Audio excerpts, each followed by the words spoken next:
his answer is. As in, he's concerned about what his response will be because of the people in the room. Yes. I kill everybody else in the room.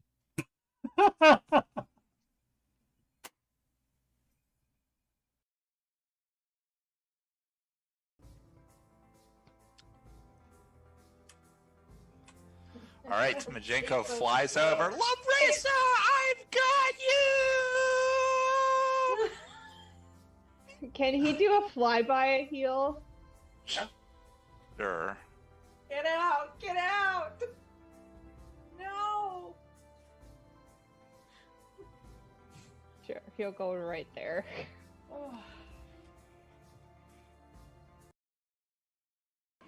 I am sorry, I am trying to be helping, but... What happened to Trinia? She just disappeared. I did... We lost the kid. I am not understanding. She just got hit by one of those raisins. She disappeared. She is gone. And Arabella said I turned to stone? You were a statue. Must come back. You know what? I just give him a hug. A big chalky hug. Okay. This is not the time! So you see that guy shows up and swings at you, and it scrapes across your armor as you cast your spell. Cool. Mithril breastplate, bitch.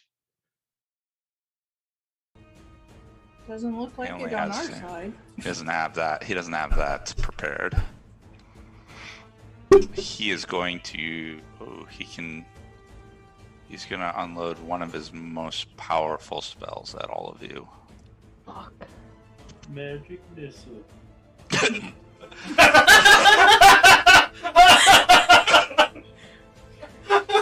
Kill.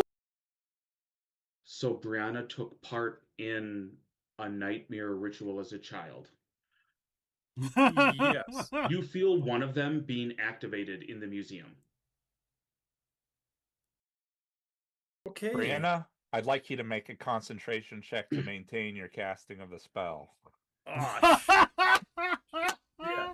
Okay. I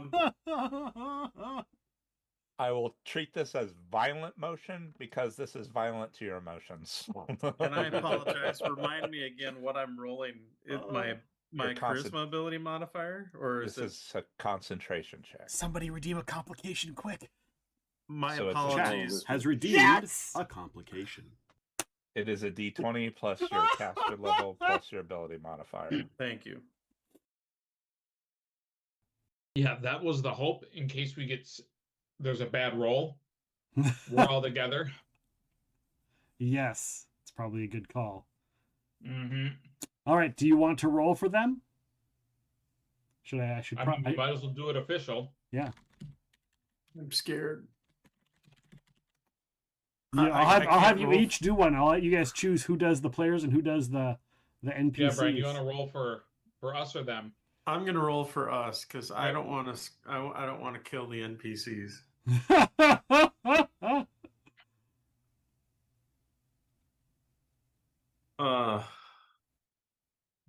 Okay.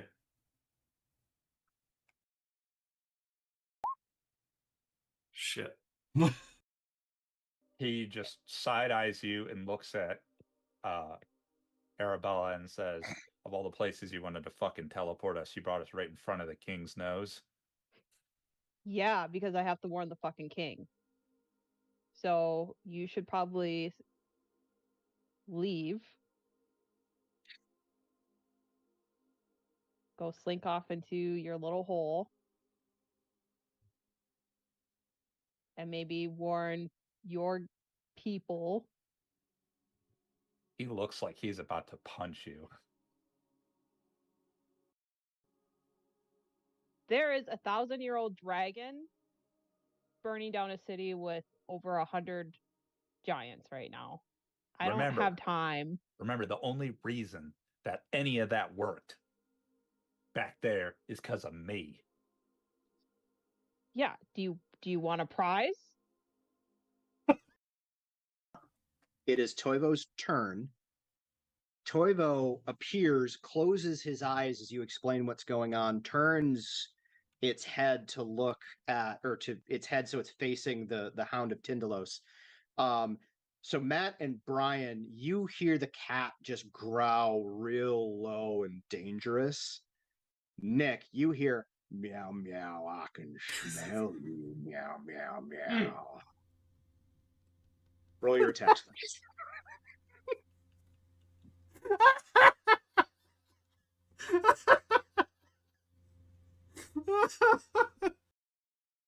Let's get this battle underway. We're going down. Get down, get down. Biddle-lip. Jungle boogie.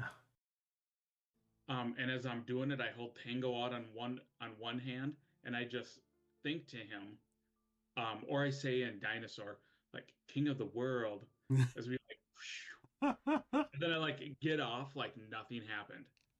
That's funny. Nick's chuckling at it. Nick probably makes some sort of like, this isn't Titanic.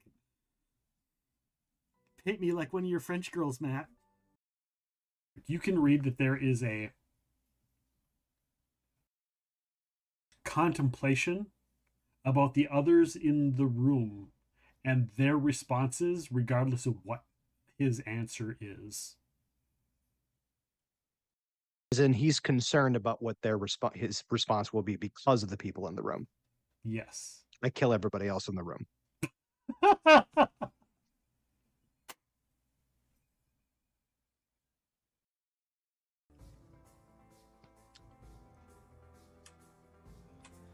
All right, Majenko flies over. Lumbracer, I've got you! Can he do a flyby heal? Sure. Get out! Get out! No! Sure, he'll go right there. Oh. I am sorry, I am trying to be helping, but... What happened to Trinia? She just disappeared. I did. We lost the kid. I am not understanding. She just got hit by one of those raisins. She disappeared. She is gone. And Arabella said I turned to stone? You were a statue. Welcome back. You know what? I just give him a hug. A big chalky hug. Okay. This is not the time! So you see that guy shows up and swings at you, and it scrapes across your armor as you cast your spell. Go. Mithril breastplate, bitch. Doesn't look like it on our side. He doesn't have that. He doesn't have that prepared.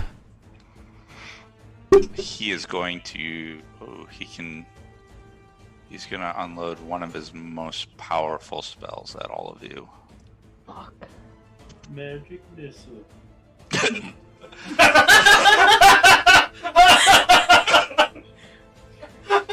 Killed. So Brianna took part in a nightmare ritual as a child. Yes. You feel one of them being activated in the museum. Okay. Brianna, I'd like you to make a concentration check to maintain your casting of the spell. Oh, yeah. Okay. I will treat this as violent motion because this is violent to your emotions. And I apologize. Remind me again what I'm rolling. My charisma ability modifier, or is this is a concentration check. Somebody redeem a complication quick.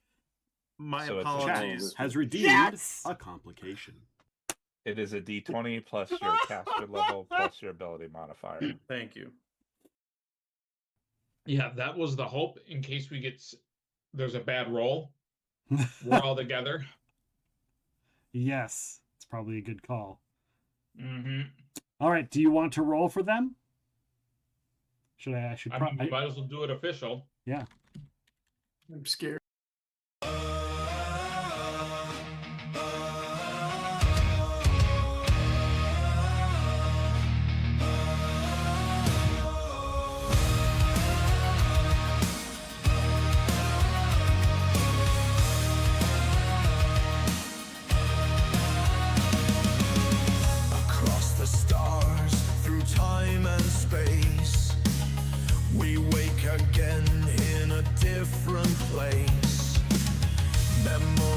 flicker, a life untold.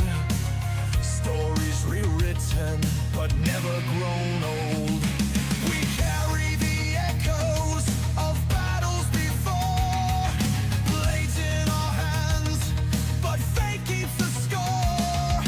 Who pulls the strings? Who holds the key? The gods are watching the old school three. We're lost in the echoes, caught in the tide. Worlds keep on shifting, but we're still inside. Three brave and lost heroes, torn in two, fighting for answers they never knew.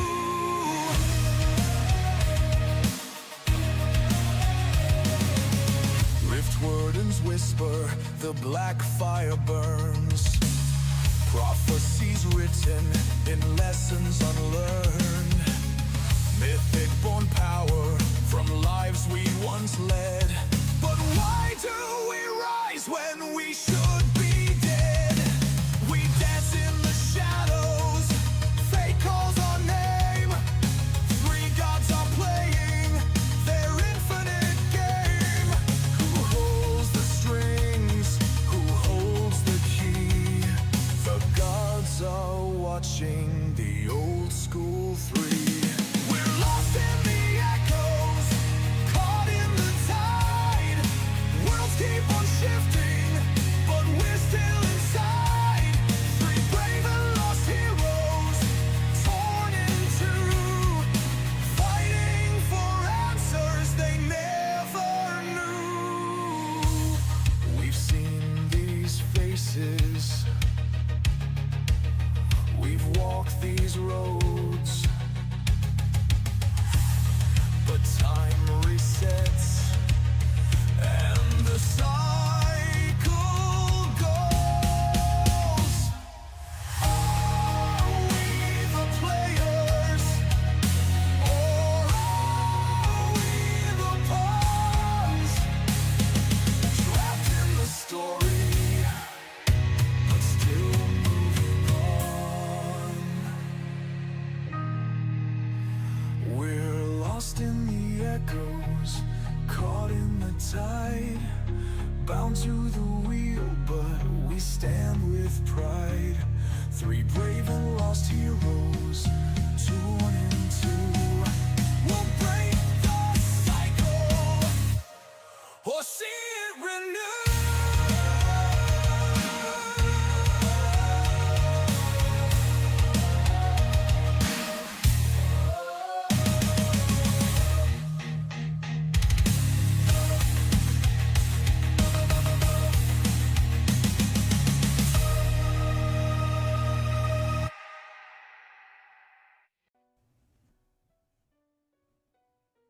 Hello, everybody. Welcome on in to the next edition, the next chapter of the Pathfinder First Edition campaign of the The Old chat School wants someone to 3. draw a fame and fortune card. Well, there we go. I think I made both Matt and Nick a draw, so this one is for Bryan. What the?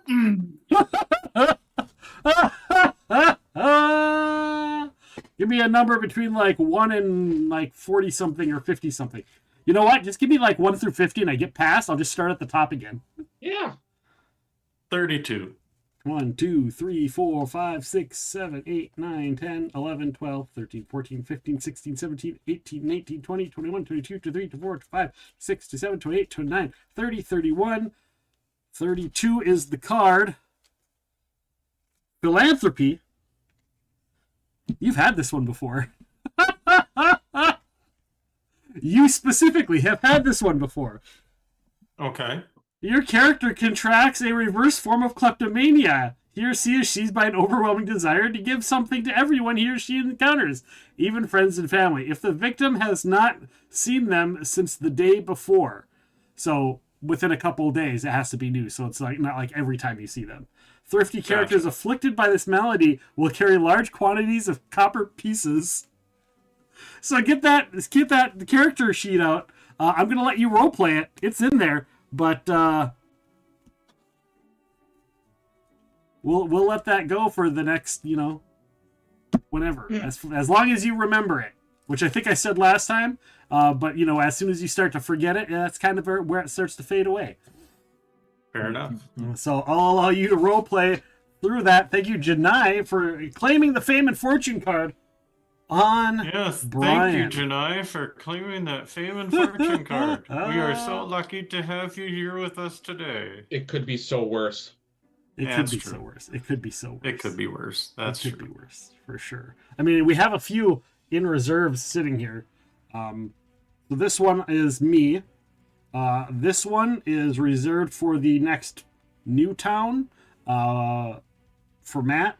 And I'm kind of giving it a little wiggle room because I don't want you to be like, we're in this town and we're only in this town for like an hour. It's like, oh, well, it came and went. Because, they're super helpful to you. So, I mean, I suppose that does work both ways, right? I could say it's here, it's only a minute, it's gone. But then when you get the opposite form of it where it's really bad, I could also do the same thing. It's like, well, it came and went and it was gone. So I suppose I could do that. We had this one. The prophecy happened. Whether it comes true or not, whether anyone wrote it down, that is up to them. But we did do the prophecy. I will shuffle that one in there. And Bryan also has one that affects his emotions. And we have one here that's just a reminder that there's a bad guy out there that everyone thought was dead, that you guys, that the card basically said survived and fucking got away. So yeah. So I have all those aside, so we do have notes for some of them. But yeah, welcome on in, everybody. This campaign is all of us playing ourselves, including we have the memories of all the other games where we've played ourselves, all built in, rolled into one. It sounds complicated. It's not. It's not complicated.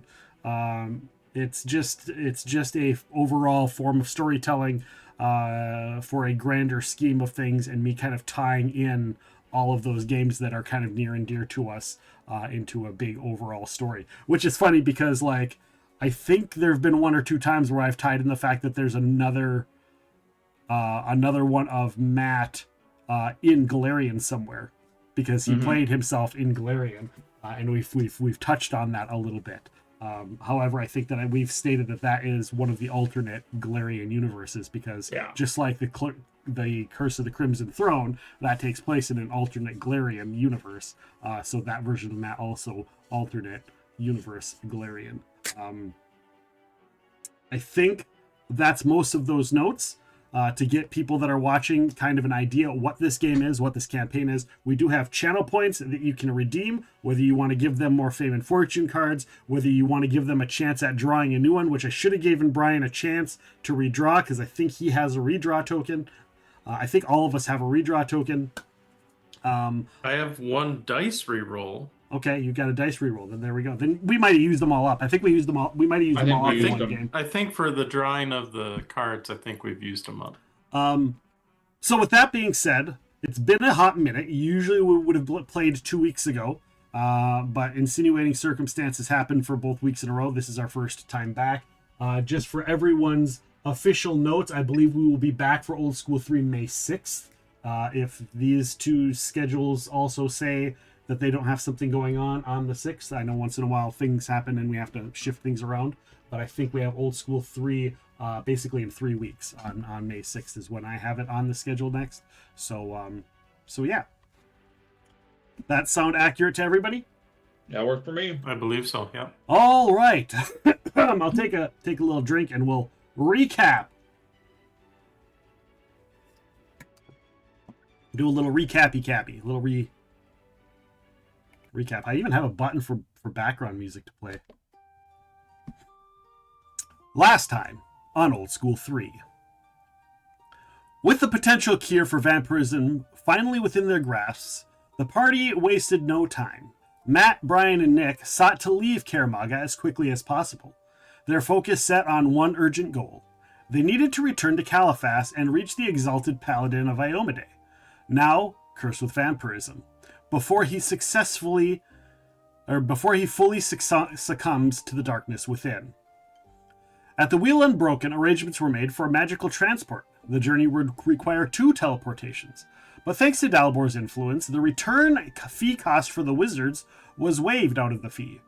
The two casters were secured, each ensuring the other safe return. It was a rare stroke of fortune. To minimize the risk, the party chose to split their group. Their allies, the NPCs, would travel with one caster, ensuring that if something went wrong, not everyone would be lost at once. The companions arrived safely in Caliphas. The old school 3 did not. Their teleportation went awry. Thank you, Bryan, for your dice roll. Instead of arriving in the city, they found themselves stranded in an open field, far from their intended destination. Through careful reasoning and a bit of trial and error, they determined their location. They had been cast off. Son of a bitch! During the reading, too. Thank you, Toasty Toesies. Through careful reasoning and a bit of trial and error, they determined their location and had been cast off course, landing somewhere in the southeastern reaches of Mendev. It was not long before they realized that they were not alone. A cloud of dust rose in the distance. A cavalry approached. The riders that surrounded them were unlike any they had seen before. Their control over the mounts was flawless, the discipline absolute. These were not ordinary soldiers. These men, these horses, were elite. These warriors seemed forged in the fires of possibly the Worldwound. Tension gave way to understanding, and soon the party found themselves among allies, former crusaders, many of whom had fought in the Worldwound, now riding and training these horses for a local breeder, together in the aftermath of that long war in the Worldwound. Yes, these elite horses were only being trained. They weren't fully trained, usable horses for Mendev. I didn't get to editing this, so there's a little bit of things. As conversations unfolded, Matt learned that many among them followed Iomedae, and more importantly, or maybe not more importantly to him, many bore invitations to the wedding of Riley Savage. These were not just soldiers. These were men who had once stood beside Riley himself early in his career, the very troop that had followed him against orders to save a village. That followed him. That's a weird sentence. They all went against orders to save a village, in order to save a village, choosing compassion over command many years ago. Even among such cavalry warriors, though, Riley, just an archer, had earned their respect. But there was also Bryan, who noticed something more. Among the Crusaders stood a man apart, quiet, observant. This one a follower of Regathiel, the angel god, the imperial lord of vengeance and righteous fury. There was something familiar about him, something that stirred a memory. And then it struck. This man was the son of Sir Cyril Joramond, a name Bryan knew, a man believed long dead by this crusader sitting before them. The man a rift warden, obsessed with a prophecy surrounding some wizard named Maractus, they learned. A prophecy that spoke of stopping the rise of Lamashtu. A prophecy that this man who was his son, believed was a farce, costing him his ties to his father. Yet the old school 3 knew otherwise. They knew Sir Joramond still lived. They knew Maractus, and they knew Maractus would soon be present also at Riley's wedding. For the son, hope returned where none had been. A chance, however small, to uncover the truth, perhaps find his father, and more. Before they could speak further, a message reached them from their companions in Caliphas.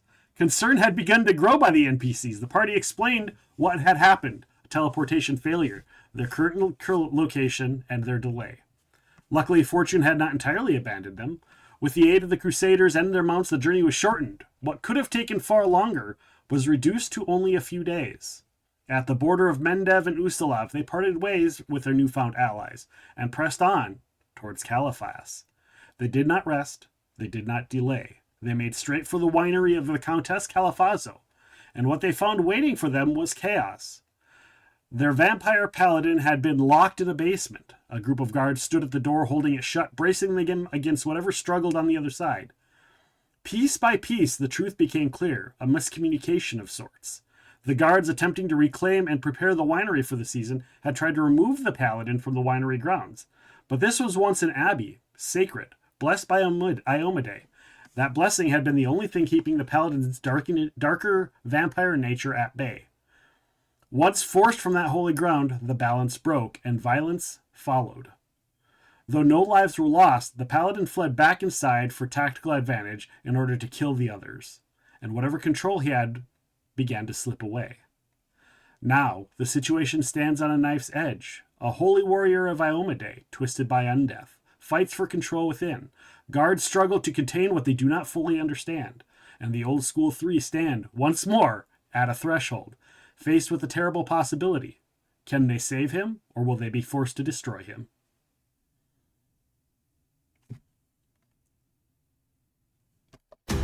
Hopefully.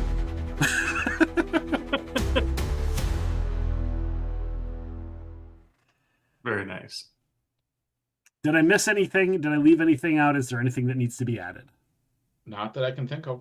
No, that sounds correct. So you stand. There's plenty of guards here. There are more guards upstairs. You already have an idea that, like, yes, you could probably take out these guards if needed. It would be very messy. It would be very bloody.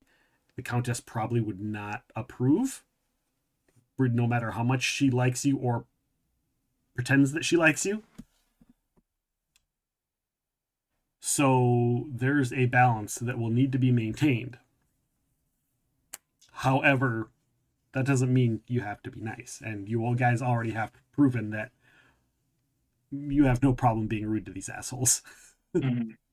But, again, there's nobody's fault here. I mean, there is, but it's unintentional. Like, they had a job to do. They were trying to do it. Somewhere along the lines got crossed. You were able to convince them to hold the door. Hold the door. Hold the door. Hold the door. Yes. And try and get in there. So I'm going to move these guys out of the way. Who was holding the door after the guards let go of it? I think it was me and. Uh-oh. Did we lose Matt? Are we losing internet? Toivo, strongest. No. Oh. No, I think I lost you. Although Twitch is going funky. Yeah, all of my shit just went crappy. Yeah, I see Bryan moving. I think it's you. Like, I see, like, obviously the audio for Zoom and everything's working, but yeah, it looks like the Twitch is sort of whacked out. I've got I got all kinds of errors that just popped up. My whole thing just went. But everything seems to be a little bit better now. Nobody's cutting out. Is it still doing it to you guys? It's still frozen, yeah. Oh no! See, it's not frozen on my. Well, I guess it's not frozen on my end, so it's okay.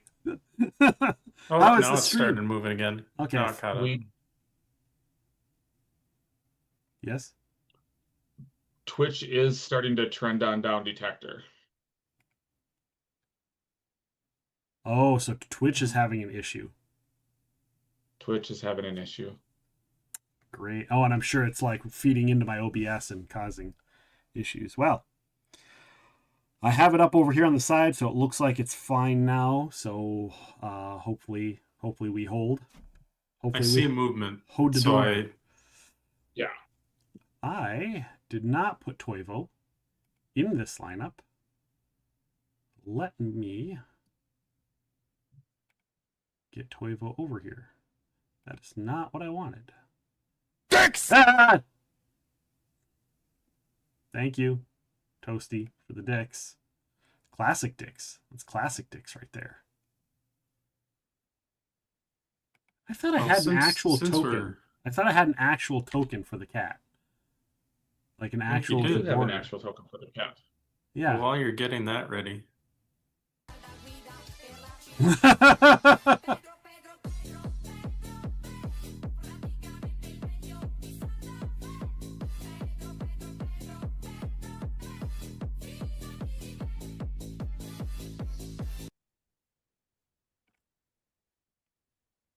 You're welcome. Thank you. There's the token. All right.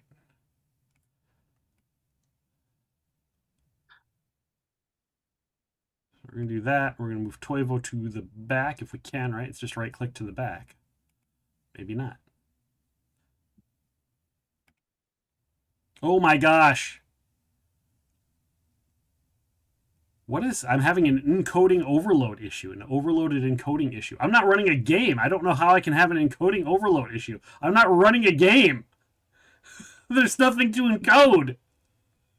Twitch is 90 seconds behind us. Yeah, I was going to say, it looks a little laggy on the screen for me, but... There was a new... I had a Windows update today. I wonder if that fucked something up. I had a Windows update today. I also have one that I'm not doing, but... That was probably it. All right. To the back. That way he can be there. I put him to the back, and yet he's still in front of you on my screen. Is he in front of you on your screen? He's behind me on my screen. Okay. Well, as long as you can move your guy, I can move mine. We're good. All right. So, first thing is going to be first. I need to remember how to pull up. We've done combat. Is it this button? Nope. Oh, I think you locked up again. Yep.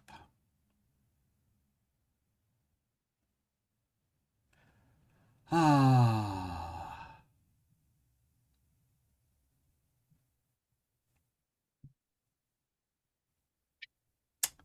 Well, we're going to start by stopping that, closing that.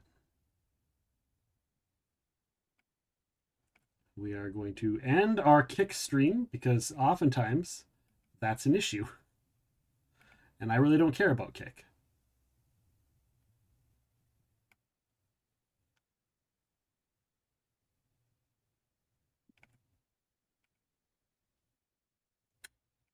So we'll start off there. I have no idea why all of that is happening. Because I have less running now than I have when I'm running a game. Any game. Sure. Any game. Yeah. Have you tried unplugging it right?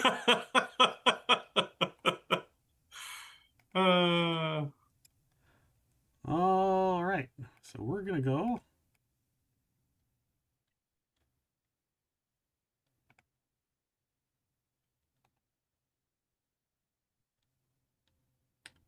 Add turn.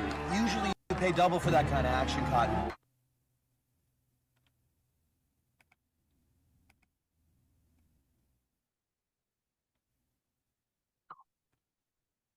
And now everybody showed up multiple times.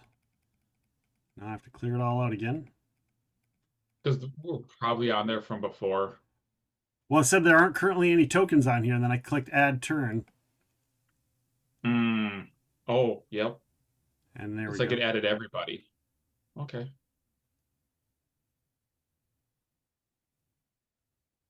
All right. I am just going to put one NPC token on here, and I'm just going to run them all. Should I need to. All right, we're gonna roll an ish. Because the second you open that door, it's happening and everybody is prepared. So it's not a matter of who gets surprised. There is no surprise this round. And you did remove his buff from the cleric? The cleric canceled those? Correct. The only thing he has is straight whatever he's got on the sheet.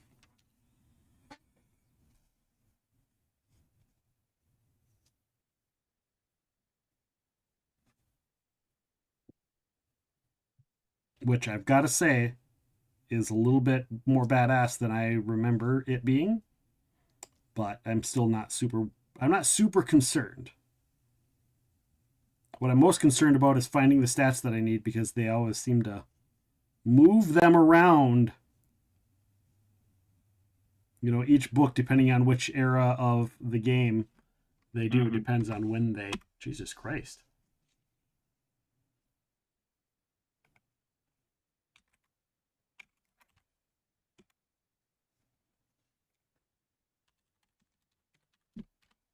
All right. Usually you pay double for that kind of action, Cotton. Which I've got to get some of those. I put them back on the channel point ones, but I've got to get them put on the crowd control. But I like having some channel point redeem audios as well for you guys. Let's see here. That's +3. So 1203.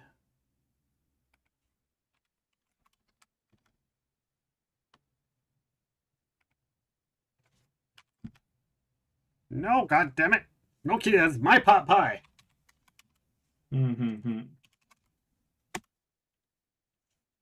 Which, you know, given the context of I was putting in the initiative for the cat, is very apropos.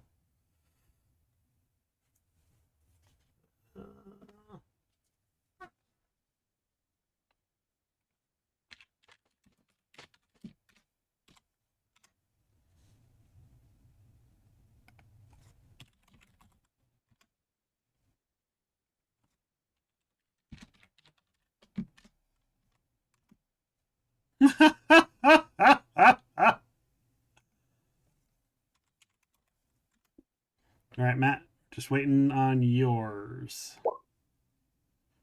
Oh, I thought it auto added. It did not. Sorry. I'm not super concerned. Remind me to put that on your tombstone. Toasty,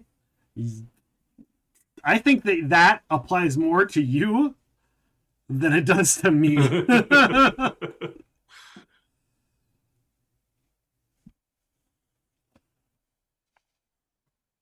Let's be 100% fair.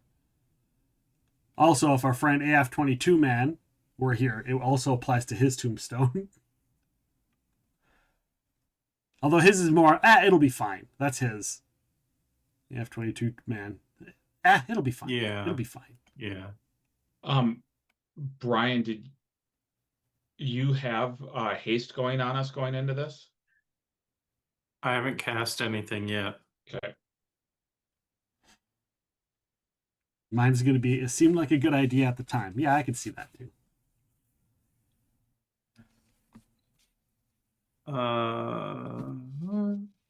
Just wasn't sure if a buff had been cast or not. I don't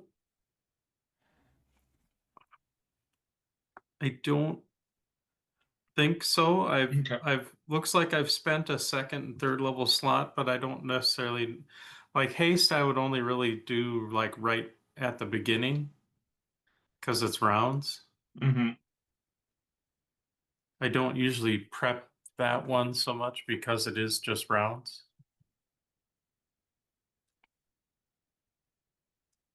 So, Matt, it is the beginning of the round. You and the cat are holding the door shut. The two of you combined are strong enough. The two of you are strong enough to hold the door shut versus him.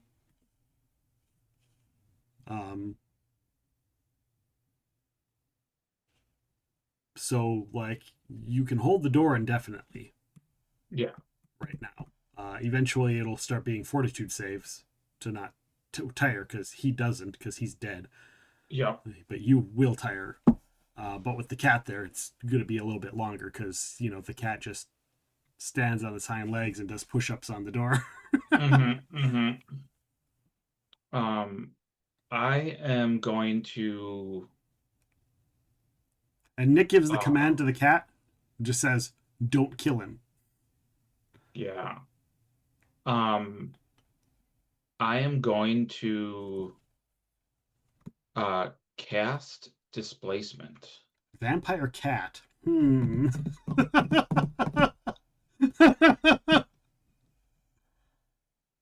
That's a scary prospect.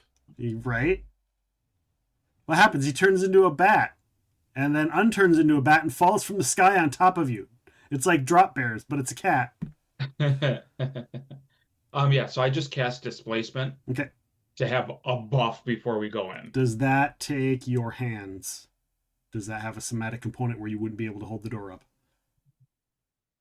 I mean, I could hold the door like with my shoulders, like pushing against it. I would make it a concentration check at least, because like you still have to move your hands and do stuff with that, and without like holding the door. Now the cat's there, so obviously it's not as hard. Yep. But the chat wants someone to draw a fame and fortune card. Matt seems like he could use some help. Oh, cool. I'll go 21. All right, let me shuffle it up a little bit here. 1, 2, 3, 4, 5, 6, 7, 8, 9, 10, 11, 12, 13, 14, 15, 16, 17, 18, 19, 20.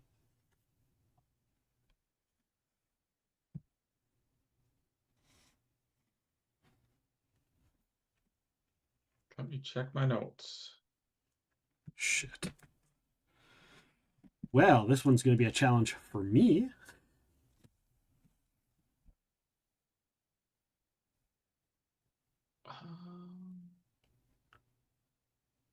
Yeah, and I don't think I have any rerolls either. Does anybody want to use any rerolls? That is up to the chat if they want to apply them to Matt. And allow him to redraw.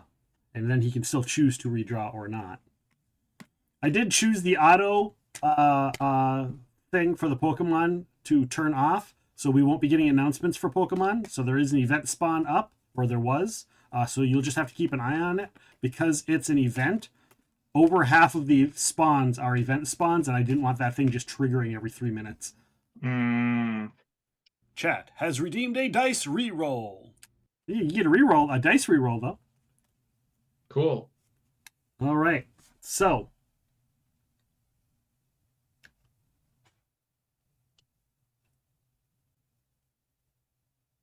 I mean, it's kind of already built in, really.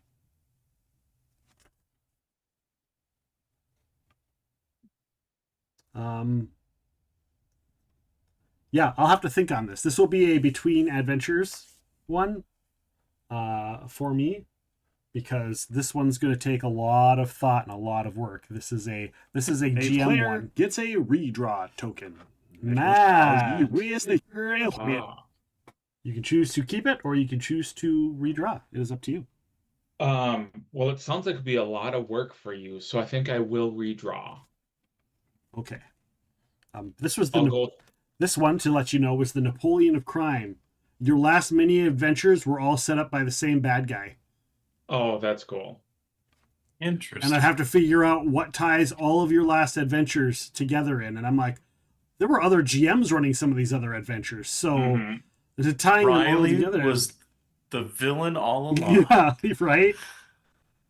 And they're like, a lot of them are not, they don't sync up. So it's like, I can't even be like, this evil demon was.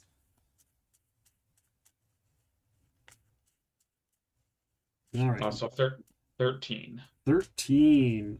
Lucky number 13. 1, 2, 3, 4, 5, 6, 7, 8, 9, 10, 11, 12. Poisson!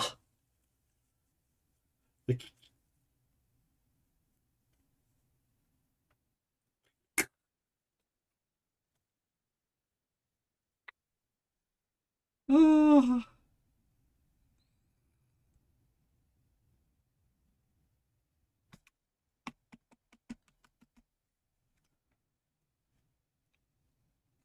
Seven-tail fox. Nope, I'm just gonna I'm putting a swing on this because we're not As for my cast defensively, I need to roll a 6 or above on this D20. All right. Seven-tail fox, you need to pick a character in this world. So if you've been watching, I need you to pick a character in this world.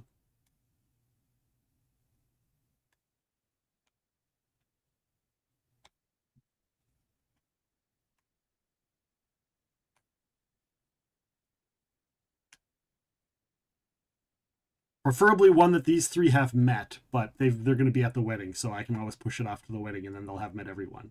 They don't have to be player characters. They can also be NPCs. Preferably one that these ones have met or will meet sooner rather than later. I will be right back while Seven-Tailed Fox figures that out.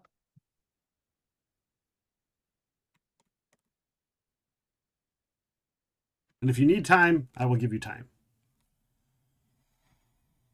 Oh. Correct. You can't pick Matt, though, because this is going for Matt, so you can't pick Matt. You could pick one of his other characters. You could pick one of his other characters. I am open to suggestions. I can't say because I know what the card does. So you can ask the chat. You can ask Bryan. You can also ask Matt. Since he doesn't know what the card is. Ooh, good question, Rolana. PC or NPC? That's a good starting point. Doesn't matter. No, but to help him figure out his choice, like. Yeah, do you want a character that's a PC whittle it or down an a little NPC? bit. Right. Let's go NPC. Hello, Roddy Mama. I don't even know what balls I have. That didn't come out right. Nope. Never mind. It didn't come out right. It didn't. Welcome on in, Roddy Mama. Thank you for being here. I hope you're doing well. NPC. All right. So an NPC. Seven-Tailed Fox says NPC. Well, each of these characters does have their own assigned NPCs. And we can have them, I'll explain them to you. They've had past NPCs. There's large world NPCs. There's large world NPCs they've run across recently or further back. There are small world NPCs. I even have a really scribbled on sheet with a lot of NPCs. If you want, we could roll randomly off that. It is by no means a definitive list. In fact, it is far from. But there are people that we have actually come across in the game. So there you go. Are you talking about the Countess of Artis, Rolana? Or the Countess Caliphas. Yeah, Countess Caliphas. Rolana thinks the Countess. I read the Countess Lady and my immediate reaction was, tell me more. I picked the Countess Lady. All right. Is that official? You picked the Countess Caliphas. Oh, shit. That will have an effect on this interaction. Seven-Tail? Is that your official? Oh, shit. I mean, they did say I picked the Countess Lady. Oh, officially picked. The name of the card is Passion. Cool. The character of this card that it's played on is suddenly smitten with overwhelming physical attraction.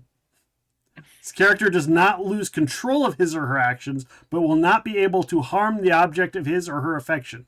The smitten character will seek to win the approval of the beloved character. This condition lasts for a die 8 plus 4 months. Sweet. So, winning the approval would not be beating up these servants.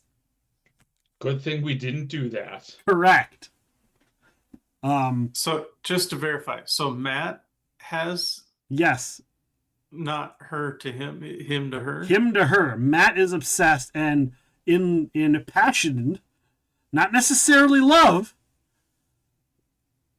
with the Countess. Now, that's not unrealistic anyhow.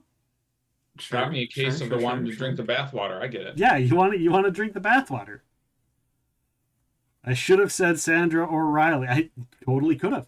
So many people you could have said. You could have said Nick or Bryan. Sorry, you could have said Nikki or Bryan. That would have been for some awkward role playing. It would have been hilarious with Bryan, because Bryan's like, here, have some money. And Matt would be like, oh, yes, I love money. Thank you so much. How can I help you?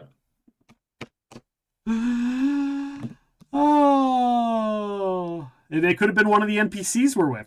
I would not have allowed I will not allow anyone that's, I will not allow. Yeah, I will not allow the stable master's person. I would say no to anything that is uncouth in that realm. So. And we appreciate that. So if somebody would have said that, I would have been like, no, you only have the option of the orc lady, which the orc lady would have been awesome too. The half orc blacksmith. Yeah. So. Dang it! Now I got to take leadership and take someone other than you as my cohort, Nick. Yeah, that's right.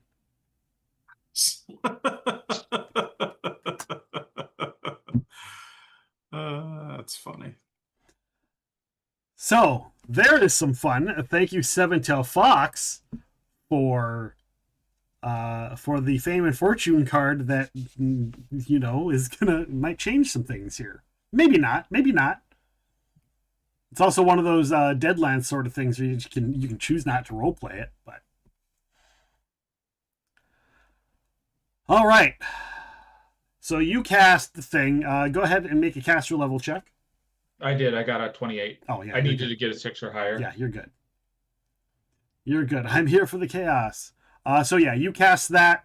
He pounds on the door, but between your back and the cat. Someone to draw a fame and fortune card. Nick does not feel left out. Nick is. Do we not remember the day that Nick got 3 of them in a row? Dang. I mean, that's why you put a limit now. Only 1 per person per game. That's provided it's still listed that way.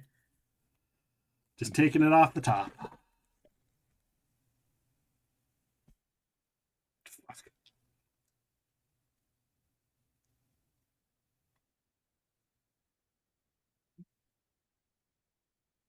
I was really worried for that first one that it was me, myself, and I. When you're like, how am I going to do this? When you'd have to use my character sheet.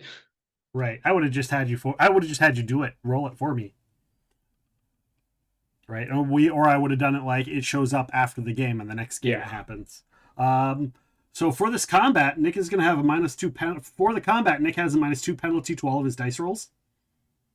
And then on top of that, for the next 48 hours, just shit, he's got bad luck. Child of ill fortune. So penalty to all of his dice rolls, and bad shit just happens. So if it's one of those even or odd things, it's whatever the worst case scenario would be. Nice. I'm also going to say that if he rolls a nat 20, it's not considered a crit. Oh. And if he rolls a nat 1, I'm going to say it's considered a fumble. He has something bad happens because of it on a nat 1 because he's got bad luck. So that's what I'm going to rule for Child of Ill Fortune, which sucks for me, but we're keeping it fair here. And it's translation from 2nd edition rules. Mm-hmm. All right, so you cast the spell, Bryan. Yes. You're up.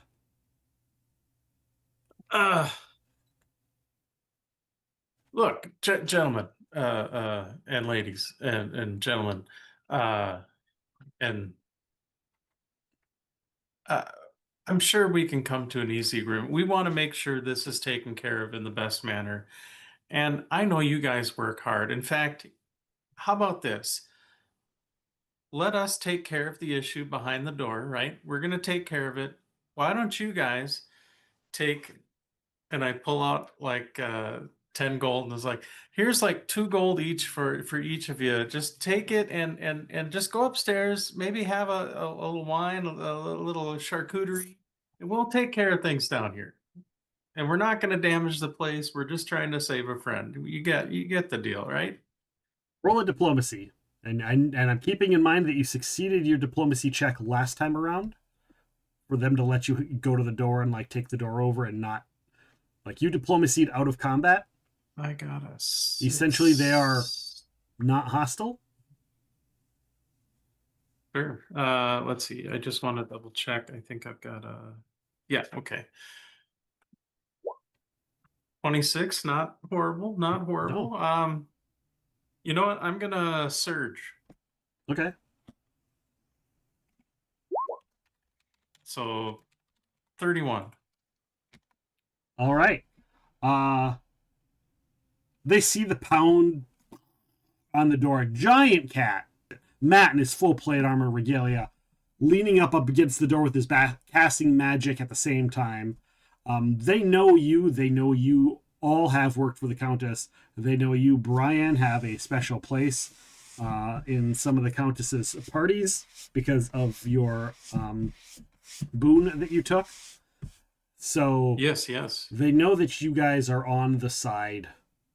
You're on their side, and that this is above their pay grade, and B, their pay grade doesn't matter anymore because you just paid them more than their pay grade. So they're like, they can easily worm their way out of trouble if whatever happens with you guys goes awry, because they believed you guys.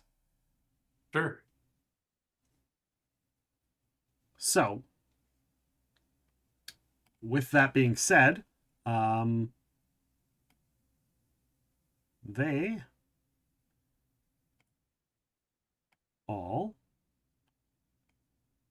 Nope, I don't want to do that. I don't want to do that. We'll just go like this. No! I don't want to click on that! Stop it! Oh my gosh, the delay. I wonder if it's Roll20 that's causing me issues as well.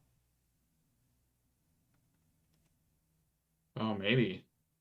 Working fine. It's whenever I interact with Roll20. That takes more bandwidth. Yeah, it's whenever I interact with Roll20. So to speak. Shit happens. Oh. Interesting. Okay. So I wonder if it's all the new stuff they did with Roll20 since the last time we played. Or maybe it's maybe my web browser needs an update or something. Know why it's... There we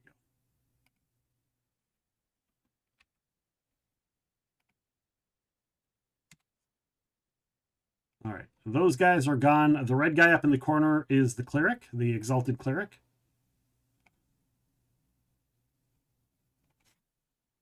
That had joined you all. So you negotiate. They will take their gold and get out. I'm going to say your turn is giving them their gold and all of that stuff.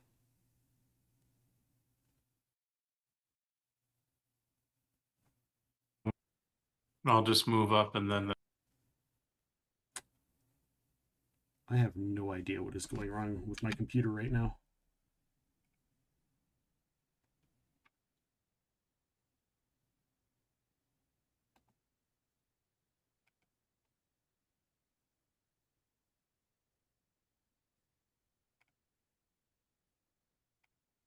All right.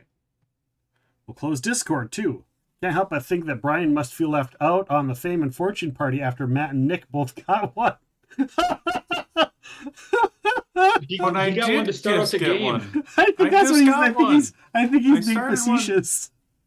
He might have not been here. He might not have been here when you got one. Yeah, Bryan got the first one of the night, like immediately. Scroll up in the chat, Seven Tail. I already got one. You know, I don't remember him getting one. You know, I'm just saying, I don't remember him getting one today. I don't. You got one today, Bryan? When did that happen? It's your stream! Oh, it must have been lagging when we drew that card or something. I don't remember.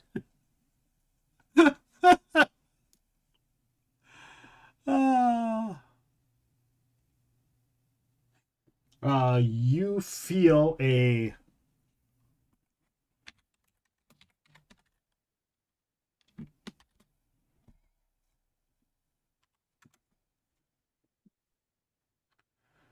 You don't feel anything. He hits the door, but it doesn't even budge the door. Xenobite thinks Bryan should get another one. That little fox with a gun's kind of cute. I know, I love that one. Toivo is just holding the door until he's told to open the door. He basically is ready, continuing to ready his action To let go of the door when you tell him to. When you, Matt, tell him to. Okay. Nick moves up to here. And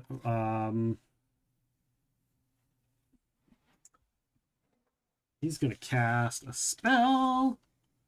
You guys are already shared things, shared training.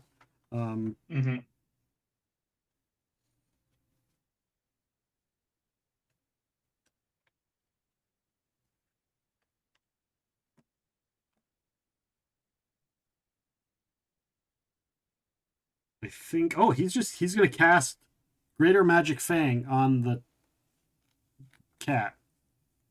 Yeah. Not a bad idea. And that's it. No, you don't need to lick my hand. Top of the round, Matt. Now, is the door, does it push open, I'm assuming? So like to get in, we would just have to stand back and it would. Yeah, you'd have to pull it open, or might push it open on his turn. But yeah, all you'd have to do is just let go. And if he pushes on it, then for sure. Yeah, I'm gonna like stand back. Okay. And I'm going to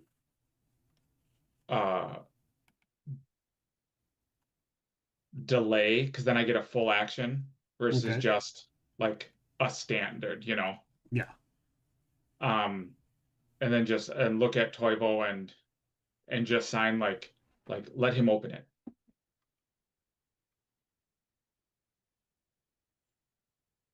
I think. Oh yeah, because you gave the shared languages thing for Pathfinder sign right beforehand. Yep. So, okay. So you are delaying.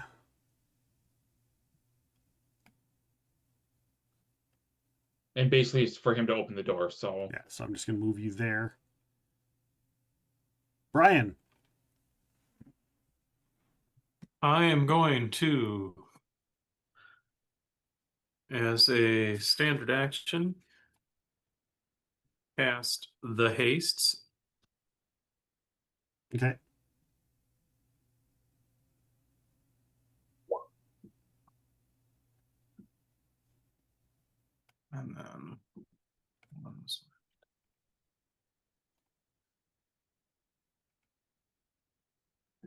And then as a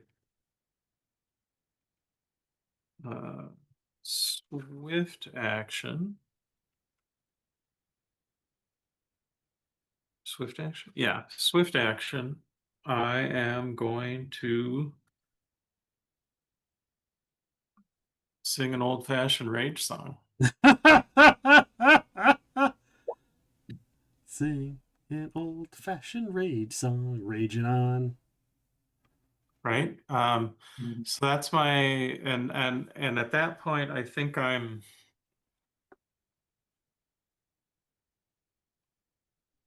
that's all I'm gonna do. So I don't think I'm gonna move from where I'm at. I think I'm good there. Okay. Sounds good.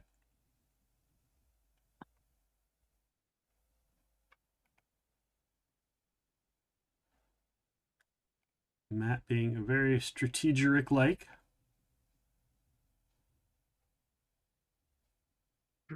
Trees.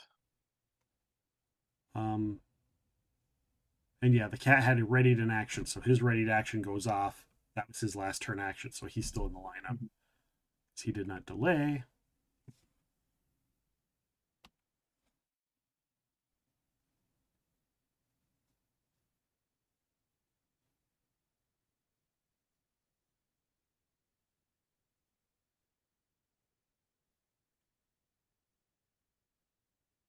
It is a double door, and he's only focusing on one because he doesn't need to get both doors open.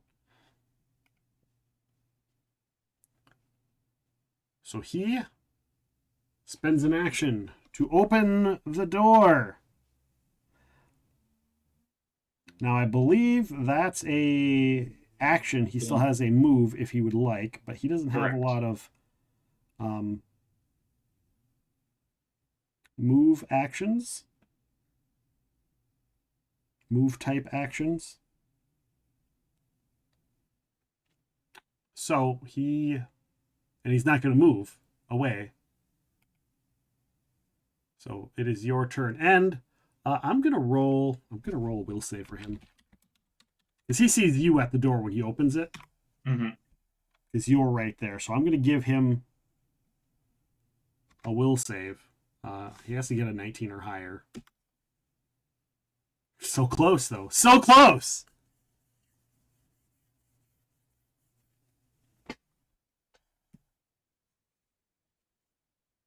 My turn? Yes. I am going to spend a mythic point for Arcane Strike. I can now add +2 worth of bonuses. One of them is going to be Merciful. Okay. So I do non-lethal damage. Okay. With hits. And the other is Sacred. All of my weapons emblaze with my god's holy symbol. So my blade looks like the blade of Iomedae. My fists, because I have improved unarmed strike, look like holy symbols of Iomedae as well. So it just like glows with her radiance. If I could channel energy, it could do other things. I'm just doing it for the thematic effect. Right. And I am going to say, I have his name on here. Halloran, we have come with her blessing. We have the cure. I just need you to sit down so I can administer it. And basically I'm like using all of like the glowy and the holiness of our faith, basically to aid him. Okay. In calming down. First, I want to have you make a religion check. Okay.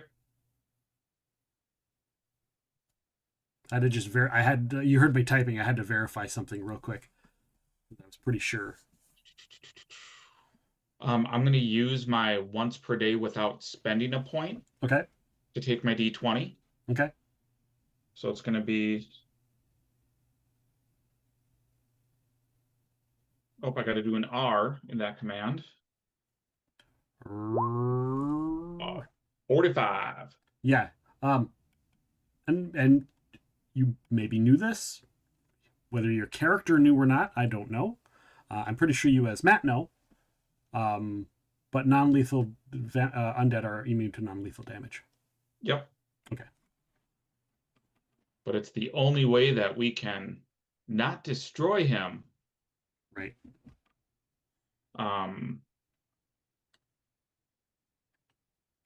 But yeah. All right. And I'm hoping that if he can somehow sense that it's like not like I'm just doing this as like bonus. Thematic. Yeah. No, I gotcha.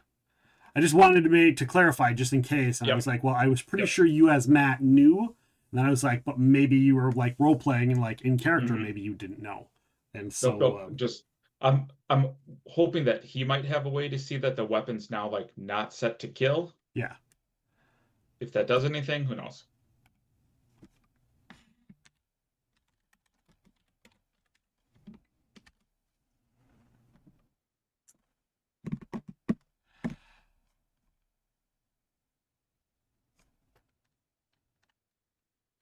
There was hesitation for Halloran when he opened the door. He couldn't do anything, so we still don't know if he's going to attack or not. The cat was told not to hurt him, not to kill him.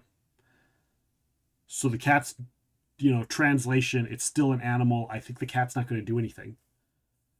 The cat can grapple. He can, but the cat is still a cat mentally and was told not to harm him. And I don't think it would equate the difference. That makes sense. Being an animal.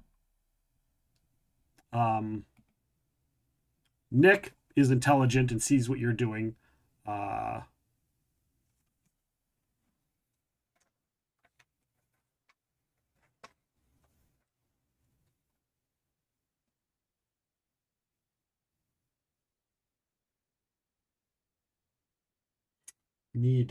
Does he have? Nick might have a spell to like give him bonuses. Bonus to will saves. I don't think that's... Where you know that?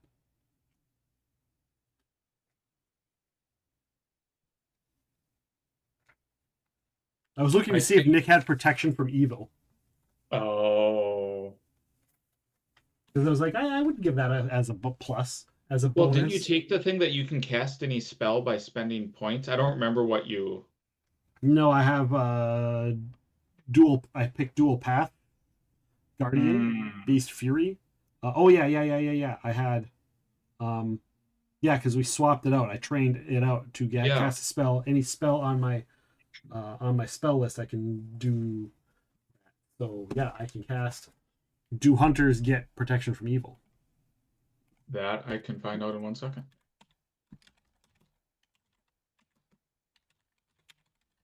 Or my computer is not lagging. Pathfinder 1D, a hunter uses protection as a first level spell drawn from the Ranger Druid list. So yes. So Nick spends a mythic point, and do I have to touch him? Is that a touch spell?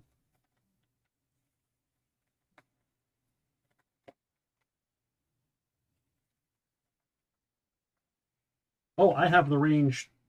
I think I have the range touch. I don't have all my things! It is a touch if you don't have the range touch. I do not believe I have the range touch. So. Okay. Boop, boop, boop. Do you have... And of course, I'm interacting with Roll20. This might be quick. Don Pan has been caught by Seven-Tail Fox, and it's a shiny. We got a shiny in chat. Seven-Tail Fox catching a shiny Pokemon. Congratulations on your shiny catch. Woohoo! It's an armor tier B Pokemon. Nick's going to move to there. Nick is going to say, Halloran, I will help you.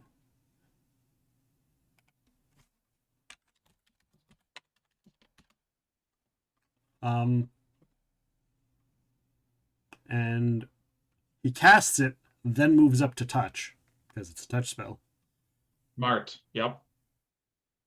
But it's still a touch spell, and he's going to touch, and I don't have the melee stuff, so Halloran provokes an attack of opportunity. Now, I was going to say, does he or doesn't he? But Nick's got some bad luck. Oh.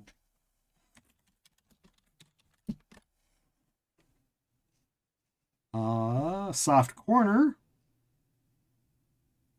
So we got that going for us, which is nice. You know, we don't got that going for us. As soon as Nick moves over there, the door just swings out of the way. Just, you know, the air pressure and stuff. Yep.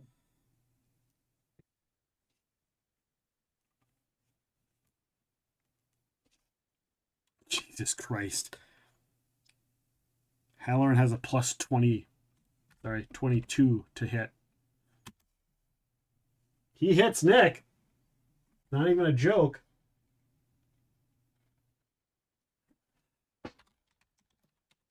Why do I always end up beating up my own character? I have no idea. Like you built a cat to be your melee while you sitting back and do range things. Even not though. Even though when I don't sit, like even when I do other stuff, I'm still the one that gets his ass beat.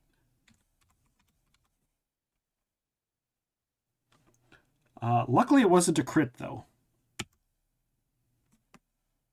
So I only take 15 points of damage. Now, I think I still get my touch off. Yeah, because the spell was already cast. Because the spell was already cast.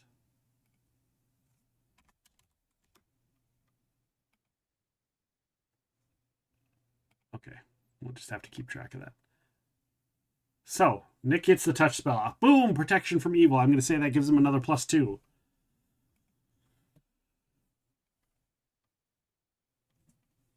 I'm not sure about the other times, but this time you were just unlucky.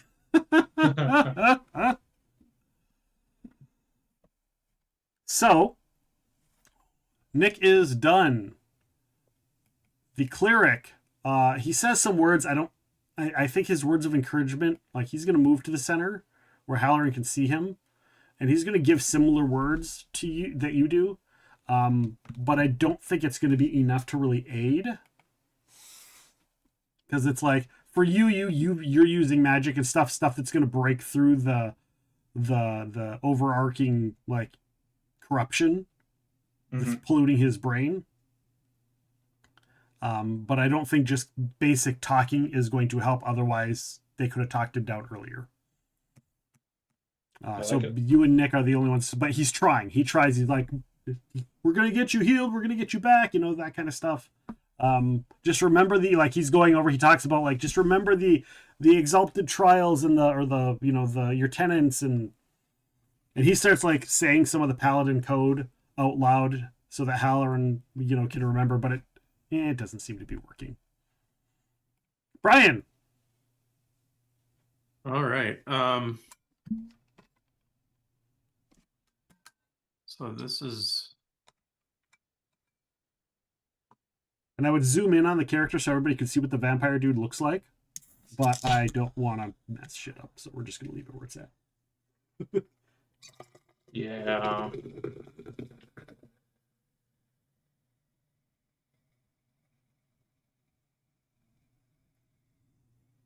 Okay, so Rage Song is lingering for a round. Haste, second round of haste.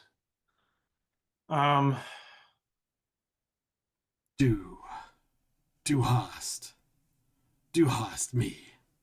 That's right. Rage. A rage song. I mean, Rammstein would be very Rage Song, no doubt about it.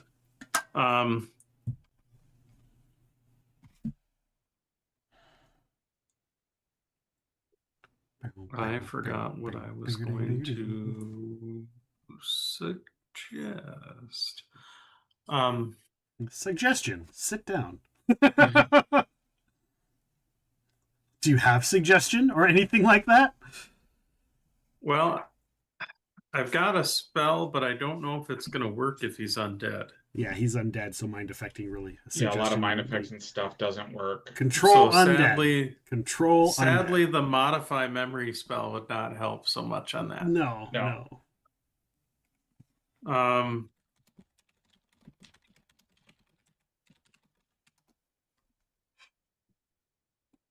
Yeah, control undead. 7th level sorcerer wizard spell.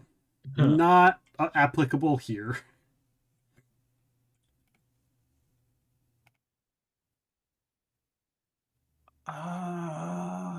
Other than maintaining my stuff, I don't know if there's really anything else. I don't really have any other spells that can do. Maybe pull out your weapon ready in action for combat.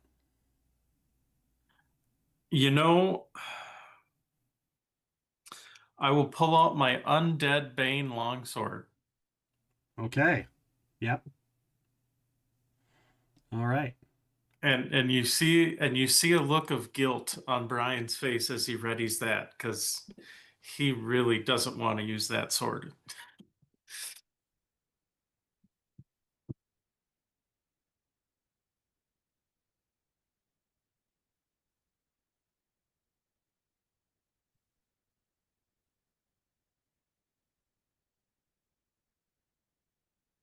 All right.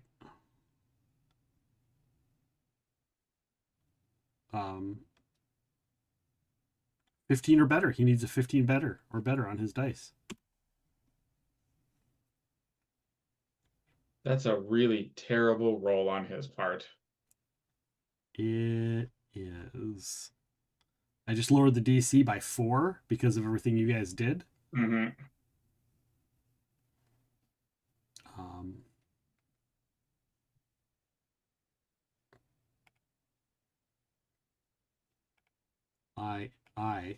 I am merciful.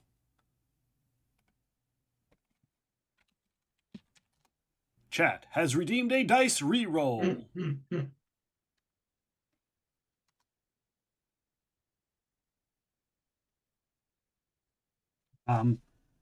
He, for the round, rests a little control, meaning he does not immediately engage in combat.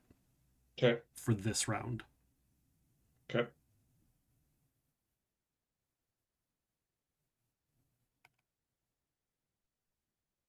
You can see the struggle in his eyes. Okay. I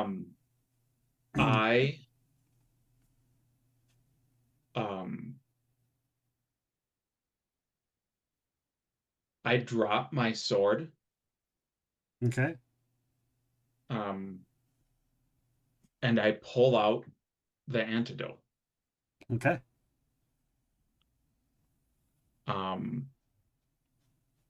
I just want to check to make sure that I'm remembering my bag is what I think it is, because if it is, I can pull it out as an easier action.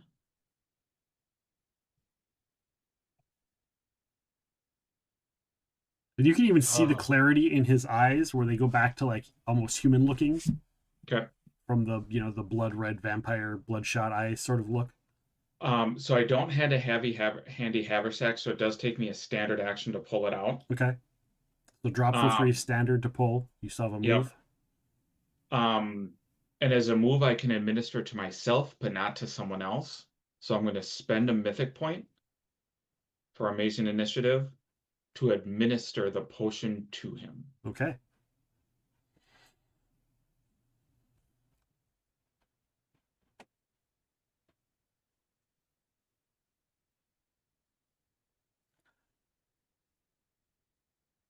I feel like there should be a check involved in his, you know, because he's not fighting you, but that doesn't mean he's not going to just open his mouth, right? Yeah. Yeah. Want me to make like a CMB? Yeah, let's do just a CMB combat maneuver check versus his. Oh, geez. What do you mean? What do you mean? That's right. That's right. What do you mean? I mean a CMB check. And I'm not going to say he gets his full CMD. Because like he's not actively fighting, but he's also not actively just opening his mouth and letting you shove it in his mouth either. So I'm going to spend 2 inspiration to add a D8 to that, and I'm going to spend a mythic point and add to that. Let me just nix those there. And nix that there to add 2D8. Hello, Susanna. Welcome in. 34. You beat his regular CMD of 31. Cool. And you have a reroll. That's true. Hello, friend. How's your night going? It's going good. We're doing some tabletop role playing. Welcome on in. Feel free to interact with the game. You can use your channel points to affect the game while we play.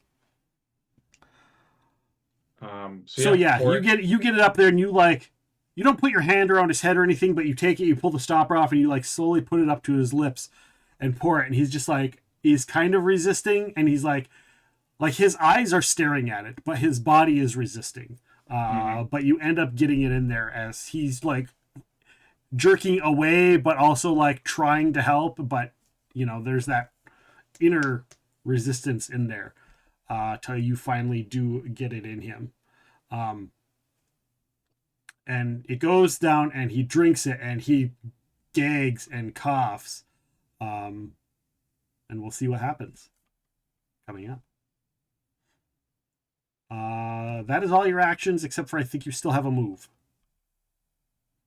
I don't move. I'll just... Okay. Toivo continues. Oh! Toivo smacks the guy. Because he hit Nick? Mm-hmm.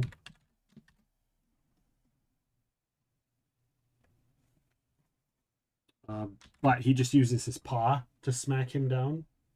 I will be back in 1 second. Sounds good. Wow, that was so dirty without context. That's true. Without context, that was quite dirty. +2 from the rage song, +6 from flanking.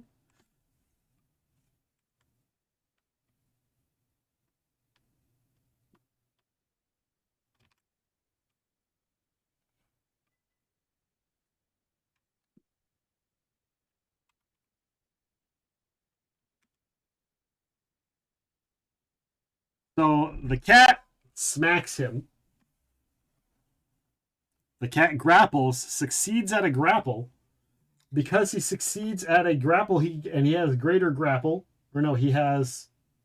What's his new ability?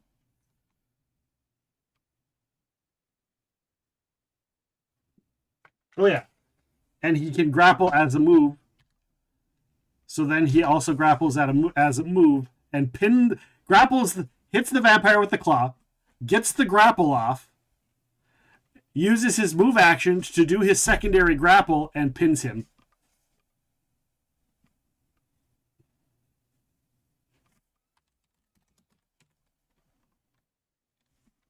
Excellent. With a 45 CMB check against the 31. Yep. Just because of all the bonuses from the rage song and the strength and the vampire does take some damage, but it doesn't really matter. He can't do anything. He is grappled and pinned to the ground. All because he got his attack of opportunity on Nick. Nick is about to tell the cat no until he realizes that the cat's just holding him there, and Nick just goes, "Don't attack him, just hold him there." Halloran readies an action to heal the vampire if he stops becoming a vampire. Bryan.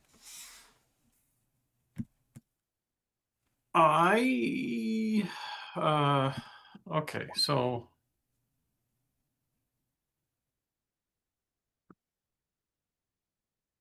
first things first, putting that in there. And then Rage Song, we've got second round of the Lingering.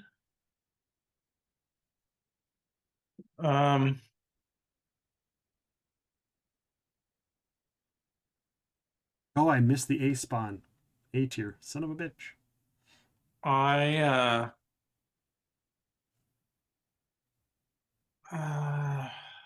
Let's see.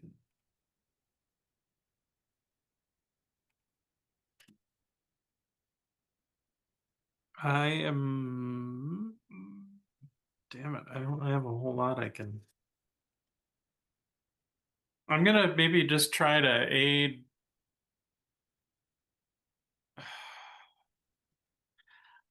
I guess as I'm singing there, I'm ironically enough, as I'm singing a rage song, or it's humming in the background as I don't know, doing the throat singing thing, I guess, whatever the hell that is.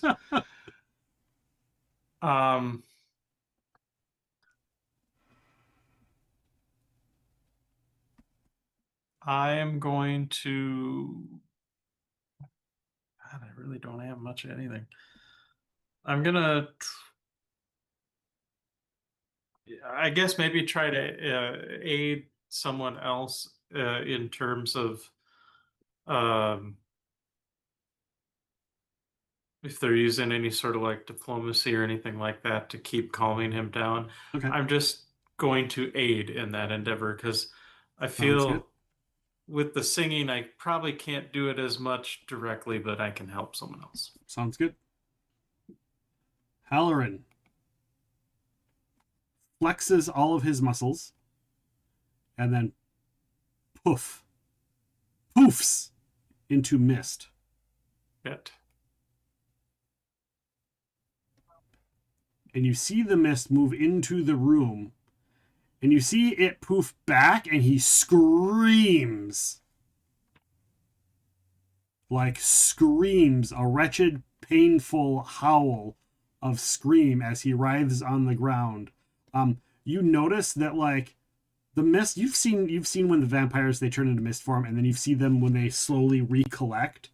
The mist didn't recollect. It was violent. It was like a forcible recollect. Almost like the mist was starting to dissolve in the air, and he was forced to recollect in the area. And he is still on the ground, and he starts going into convulsions.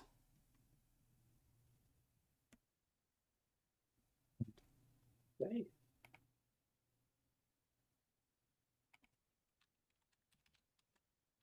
Okay.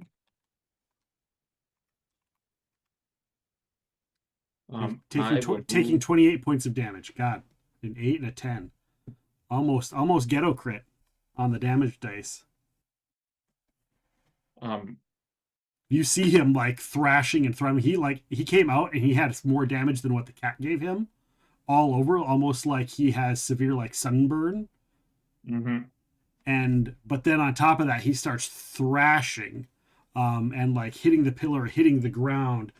His shield is like there, smacking himself, and you see his like, it almost looks like some of his skin is boiling from underneath.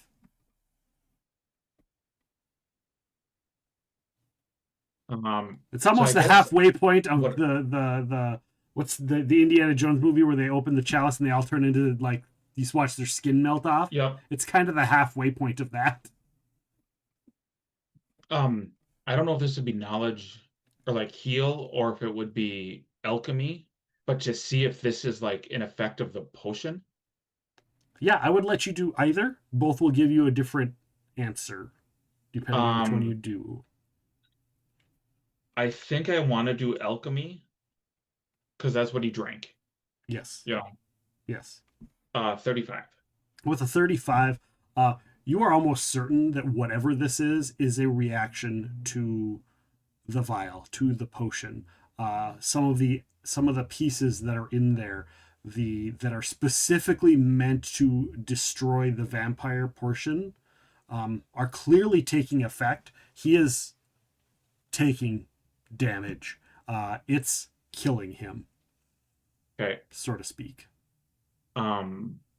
Which is part of the intention. You just really don't know how that was good. You never really thought about how it would manifest. Yeah. And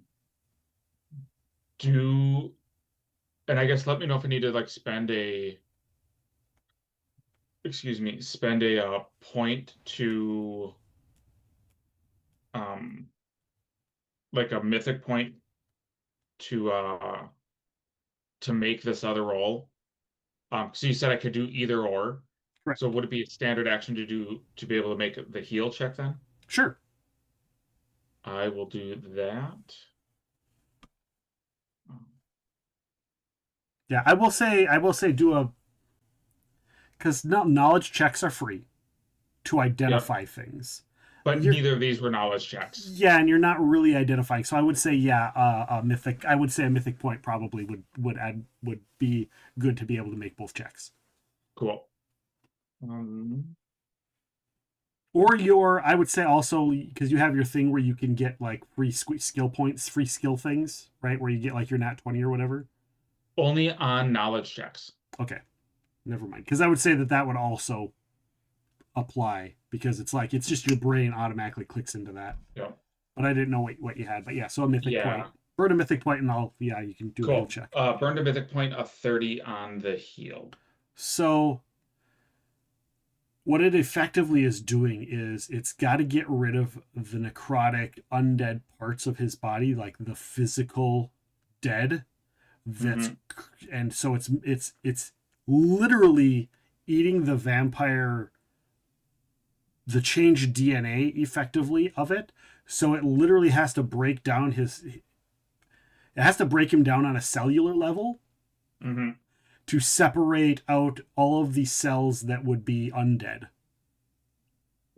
Now, if we he's hurting and we see he's taking damage, right?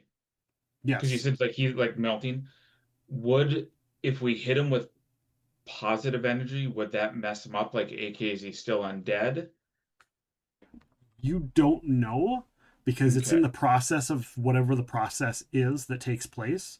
So anything he just has to live anything you do could interfere and wreck the situation, and you don't. But you don't know, right? If the potion was done incorrectly, and you interfere, it could be the saving place. If the potion doesn't work right, maybe you do save him.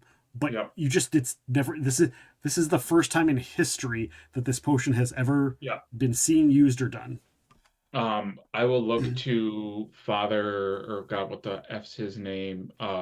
Oak, something Oak. Ittering. Oak is his, yeah. I'm gonna be like Oak, the potion has to do its course. Right now, he is caught between both. Curative magics might kill him, and negative energy might do the same. We just have to pray that she is watching over him.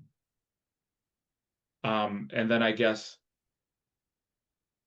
I pray. Okay. Toivo was told to not attack him and to hold him in place. I think Nick is right there and goes immediately after him and is probably like holding on to the collar or has the wherewithal to hold on to the collar. So I think I'm just going to use both of their actions to have Nick keep Toivo from running in there and doing anything. Oak starts to pray. Bryan. And he like drops to his knees and starts like praying to Iomedae for guidance and to help that the thing that you guys, the cure, works. I'm gonna burn another rage song to keep that going. Okay. And that'll be as a swift again. And then let's see, haste is now 3 of 10. Unless I type it weirdly, in which case there'll be 3 of...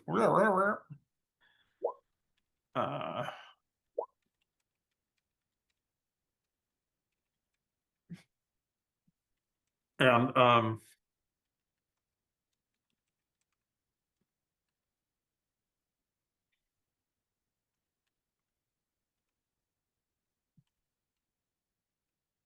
I think I'm going to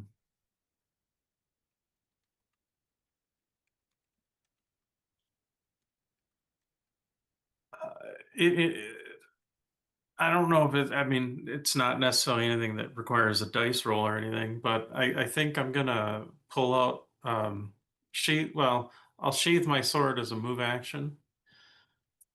And I guess as a standard action, I'll draw out my mug.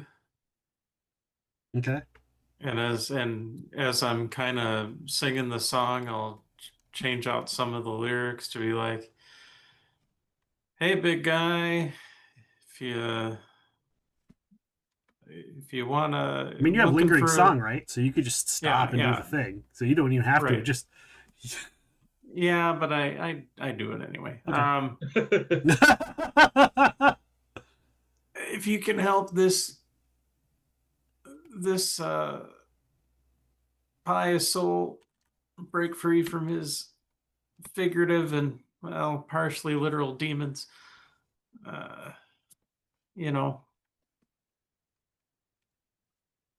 every little bit helps. And just kind of do a prayer to Caden Kaling. Okay. Sort of in the song. And I guess that's kind of, because at this point he's drank the potion. Now it's kind of on him. Like, I can't, I help with the rage song just so we can keep him pinned as best we can, but that's all I got. All right. So this turn, it actually, you see that the targeting of it, now you see the melting point, the full-on melting point. So upon drinking the potion, from what you've seen, Matt, I'm just going to go with your rolls for the rest of this thing. Okay. He drinks the potion, and you realize that round is likely the round that the potion identified the vampire. It went through and it went, hey, this is the vampire. This is the usage of the vampire creation potion that was part of the analytics, part of creating the potion that you found in this very building. That went through his body that round that he was pinned, going, here's a vampire. This is my job. because you have that core, this is how you turn someone into a vampire, to understand what a vampire is. Using that, the body is identified.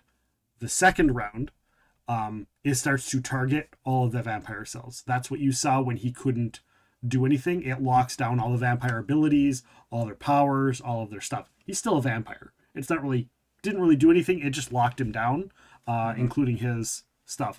That is where you start to see the some of those other vampiric identification stuff start to really kick in.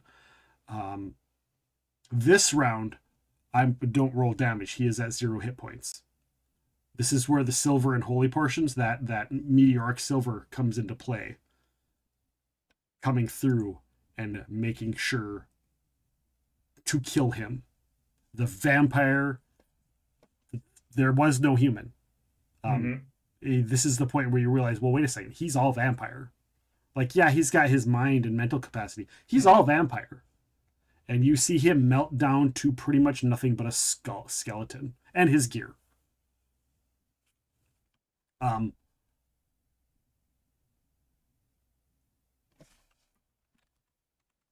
that is the round that this happens. He effectively is dead. Now, Matt, it is your turn.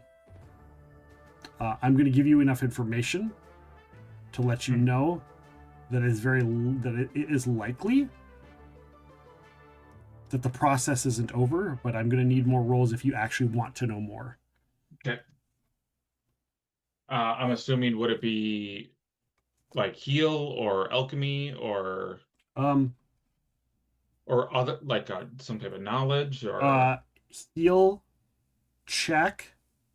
Yeah, heal or alchemy, both will work. Heal is more likely. Alchemy will give you different information. Okay. I think I'm going to go with the heal this time. Or religion. Ooh, or religion. My religion is way better. And I've already used my one, so I'm just going to spend a point to be able to take my 20. I mean, planes probably would work just as well. Actually, it would. You could choose either religion or planes. They'll give you the same response. I'm going to do answer. Religion. Okay. 45. There's the process of life and death. The Sun Orchid Elixir extends life. The Sun Orchid Elixir is the power. It's the battery that holds this alchemical together. That is the binder. But it doesn't grant life. It doesn't grant life over death. This is the part where you realize, had you not had Dalibor finish your conclusion, this is the part where you realize your alchemical process would have failed. Because he would have died, and there would have been no bringing the soul back from the dead. Okay. Do I know with a 45, would have he died as a person or as a vampire? Because, like, if you die as undead, you can't be brought back from the dead. If you die as a person, you can be brought back. You're unsure. Okay. You're thinking that maybe if he would have died in this process, he might have been able to be brought back. And the only reason you think that is because the part that Dalibor infused, the reagent for bringing life back from the dead, is very similar to a resurrection spell. Which tells you that if that goes off still, then that might be after this skeletal remains that you see. We should have definitely asked the Count if we could have watched him take his potion.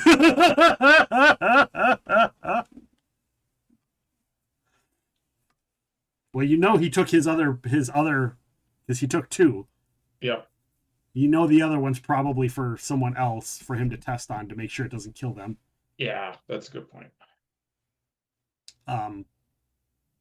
So yeah, anything else you'd like to do, or?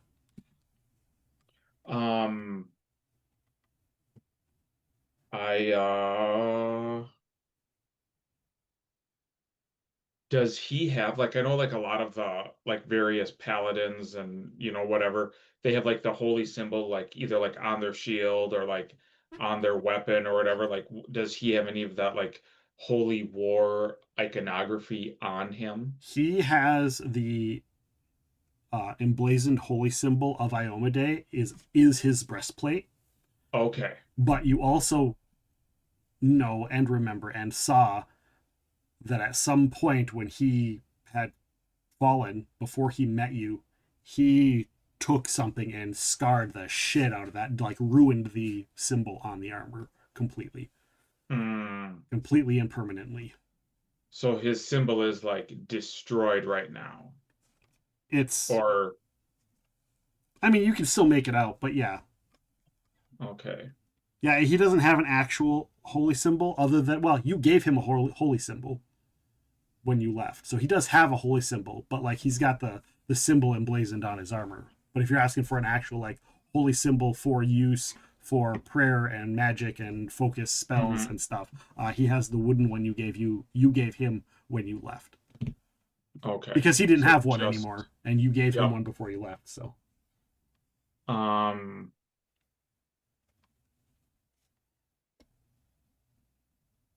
I am going to just trying to see if like just look through some of the other things I have of what might be able to be a good thing that I want. I don't think I have anything. So yeah, I'm just gonna like look over like him to see if I can see that holy symbol that I gave him. Like if it's like, did he throw it in this room or is it like sitting in one of his like pouches? Perception check.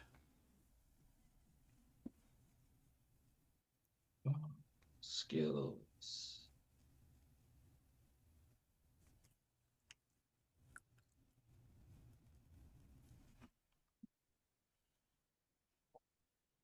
43. He's got it around his neck on a little strap of leather. Okay. It's under his armor, but he does have it on. Okay.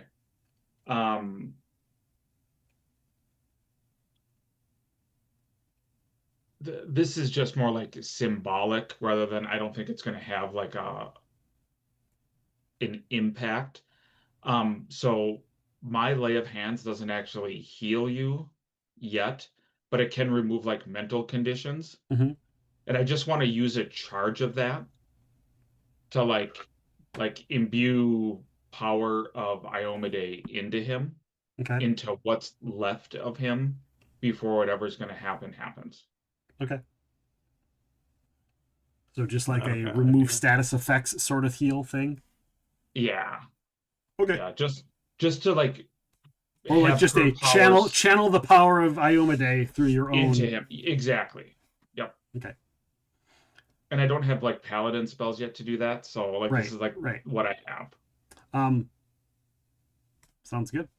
Toivo and Nick do nothing. Nick actually maintains focus on the protection from evil, I guess. I don't think he needs to maintain focus, but he does. Halloran, or the Oak, keeps praying. Bryan keeps praying and singing. Yeah, my rage song will linger for I think 2 more round or 1 more round, and then haste is still I think I'm. For those at home that want to see, I decided to risk interacting with Roll20, and so Matt can and people that were watching can see the scarred breastplate. Oh, that's cool. Like that's it's in his picture, yeah. I like that. Yeah, I was hoping we had like a mending or something, and I was gonna mend the symbol. And that would have taken 10 minutes. Oh, mending, not make whole. Yeah, mending, but I don't have it as a 0th level spell, and we don't have any scrolls of it. Right. You see from the bones forced out this dark shadow and you can hear it from the other plane of existence, the plane of shadow, essentially, as it is forcibly removed, the spirit of darkness, the spirit of the damned that it was trying to take hold, the evil, just the core evil essence that sits within that causes vampires to just be naturally evil, squirms out of the body and screams through the plains at you as light envelops it and it just dissolves. Nice. And for a moment there is a long silence, a nothingness. I would say you could hear a pin drop, but you're curious if someone had casted silence in the room and whether you would actually hear the pin drop. You don't hear the people upstairs. You don't hear the creaking of the abbey. You don't hear the movement of the spiders and the insects and the death. You don't feel the breeze that comes through the catacombs.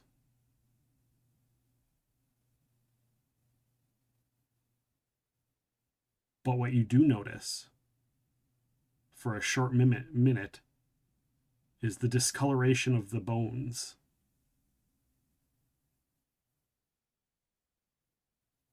As they go from stark white to kind of like a colored hue, like a more of a yellowish, like less of starch white, sunshine, bleached, and more of the natural color of what bone naturally would look like. Matt, what would you like to do?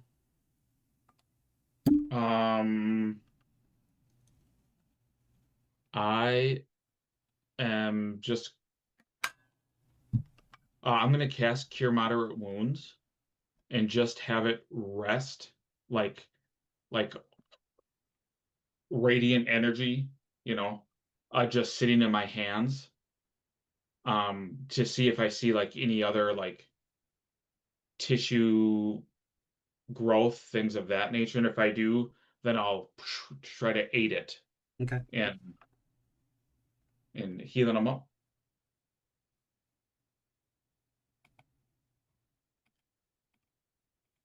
Bryan, do you continue what you're doing? Yeah, I think at this point well, I think the rage song will just die out once it's died out. The haste will just keep going till it's done. But, sounds good. Yeah, I don't think there's a whole lot else I can do at this point.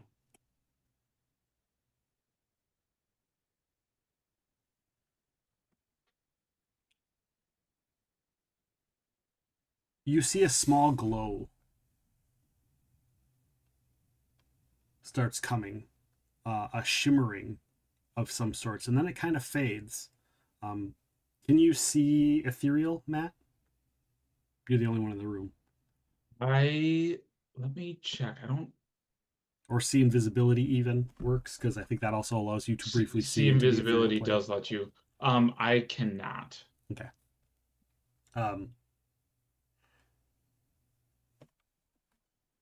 So yeah, you'd only see it briefly, but not for very long at its strongest. But you do something happens. You feel something takes place. And you do start to see the flesh start to knit itself from the bone. You know it's agonizing. You're sure once the nerve endings start to regenerate, it's going to be a painful experience. Mm-hmm. But you're also again remembering that you interfering with the potion could make things worse. I guess with that, I'll just take a step back and heal Nick for 17. Yeah. Because it's already casted, you know. Yeah, right. And then I'll go back and kneel down next to his like reforming body. Okay.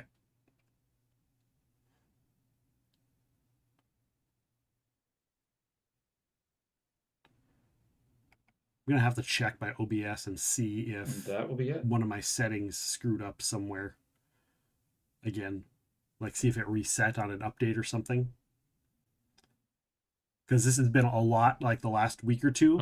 It's been doing this encoding thing a lot more than it should. So, for those watching, I apologize for any pauses or hiccups in the stream. You guys are essentially out of combat. It takes a few more rounds. There's a moment where he screams, and there's like, because he gets air in his lungs, like a deep breath and a scream, and he lies there and just lies looking at the ceiling, blinking eyes, hair back, face back, human looking, his teeth, when he opens his mouth, you don't see any like big sharp teeths.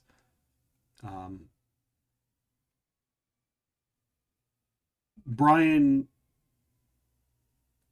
you also see, because that door got moved open, which I don't think I deleted, but I should have.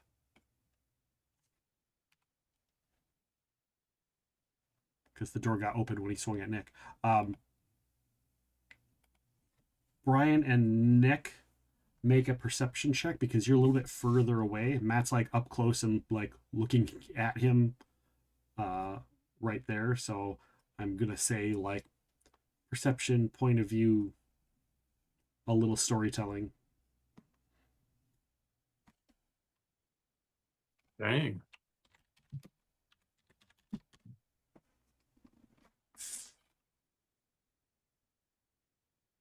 Nice. I rolls goods. Rolls goods. Almost as if the grace of Caden Cayley and Iomedae and maybe a little bit of the assassin god overcomes you. You notice as like he starts to sit up and Matt like gets around behind him and like tries to help him sit up in his armor. You, Bryan, you actually see the armor is almost pristine. Okay. When you've seen its scarred, jagged edges.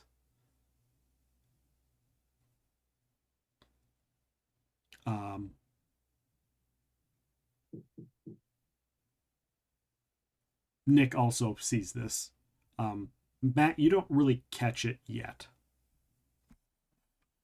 Like, because you're too busy helping him up and like, checking his eyes and his, mouth and like doing a medical look over to make sure he's okay. Being a little bit too close, when you're standing this close to someone, you're not like looking unless you're a horny kid looking at boobs, you're not really looking. Yeah. Not seeing the forest from the trees. Right. And yeah, he seems healed. And he takes a deep breath. He's like, Am I cured? Do we step into the sunlight to find out? And I'm like, that's what I was going to recommend. It is the only way to know for sure. And if not, at least it is you bringing yourself towards the fate. He nods. Did I kill anyone? No. I don't believe so, no. He takes a deep breath. And you see that he kind of looks up to the sky, and he's praying in his mind. And he licks his lips and he pushes himself up onto his feet. And it's at this point, Matt, that you realize that the leather thread around his neck is no longer there. The holy symbol, the strap that was holding the holy symbol is no longer around his neck. But instead you see some sort of a chain.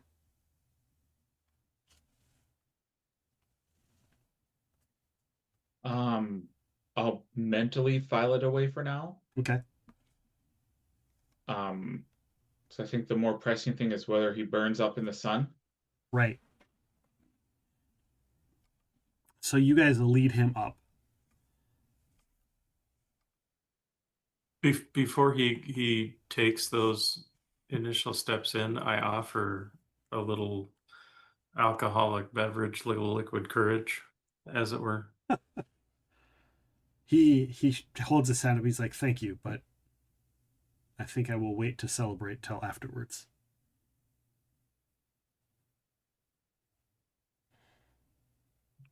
Yes. Fair enough. I'm like,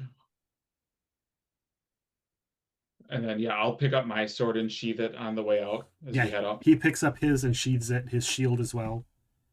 And he walks up, and the people upstairs are just standing there. They're not drawn. They don't have weapons drawn, but they're standing there.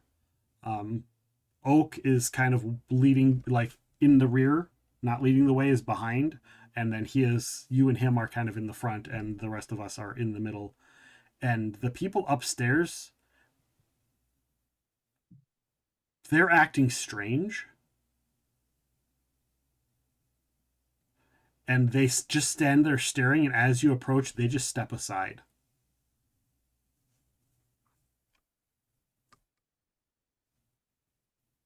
Okay. And they just stare at you as you walk through the upstairs and to the outside.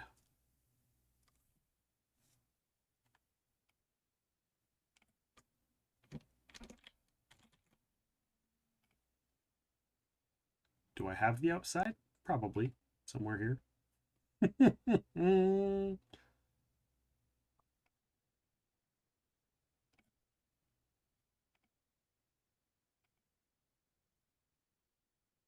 Ooh, pardon me.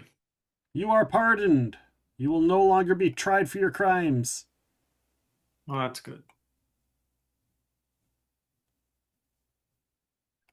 I mean, if the judge needs more convincing, I can give him some gold.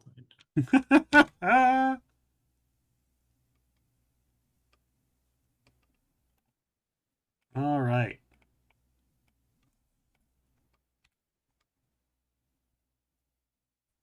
So you all lead to outside as the sun is up. You open the double doors that lead out, and the sunlight hits him, and he takes a deep breath, and he steps out into the sun. And nothing happens. Even better.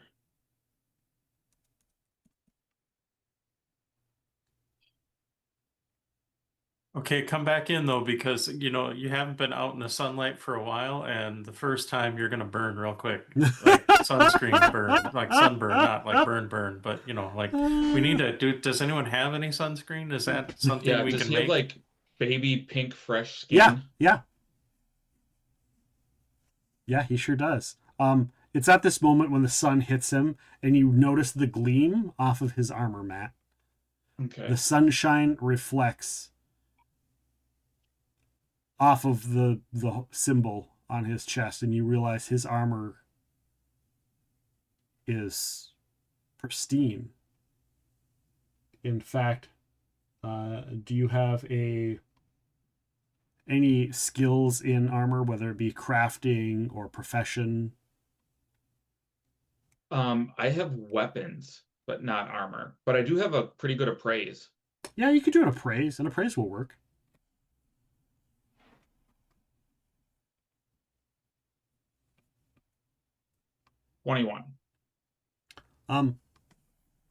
His armor is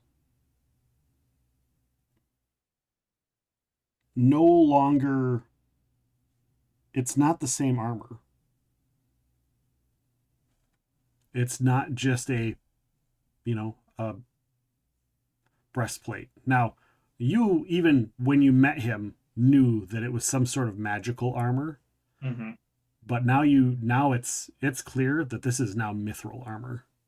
In fact, it's not even mithril armor. It's almost like it's made out of meteoric silver. I'll point that out to him. Which, as far as you know, can't be made into weapons or armor. Because it's almost like mercury, right? Yeah. Like normally? Yeah. Okay. Be like, your armor, Halloran, it has changed. As has the, now chain that you wore, the holy symbol I gave you on. He reaches up and feels for the leather and feels it, and he pulls it out, and it is a gleaming, almost like a replica of Iomedae's weapon, also made out of meteoric silver. It's treated just like mithril, but it also counts as both mithril and silver. Cool. Yay. And you realize this is not an aspect of the potion, the cure. This is almost like, it's almost like a trial that he accomplished. Cool. He now has 1 mythic tier. Nice. Because he is the first vampire to ever be cured of vampirism, and he was able to hold it off with his own willpower and some help, but you know. He did the heavy lifting. Yeah, he did the heavy lifting. I like that. And I'm glad that there wasn't like a lot of having to fight his sorry ass. I didn't realize that he had like a plus 22 to hit. Damn. That's huge. Yeah, he's got a plus 22 to hit. His AC is 30. Like, you guys still would have beat him, but he also has 174 hit points. So, like, it wouldn't have been quick. I mean, the cat would have held him down, probably. But, like, the cat rolled really well to hold him down those 2 rounds. I'm glad that we didn't have to fight that. Yeah. So, and you don't have to worry about his gear. But he has a plus 2 ghost touch longsword, so. Oh. So fighting a vampire in mist form, probably not such a big deal. Yep. At least for him now. Right. Welcome back, people that were away on ad breaks. And he feels the sunlight, and the people are still standing, and they're standing inside, and they're like all watching. They're actually crowded around the door watching. Okay. I'm gonna like hand sign to Bryan and be like, can you see what's going on with them? And I'll head over to the group of people. Okay. Did you mean to shift your map? Yes, I did, but I was attempting to go to Ustalov. Not Absalom. And I'm just gonna gently put a hand on someone's shoulder and be like, "Hey, you doing okay there?" Yes. Yeah, we're fine. Okay. Did you hear them? Hear who? Another person goes, they were like a chorus. Like they weren't angels, but they sounded like they were angels. But they were clearly like soldiers singing.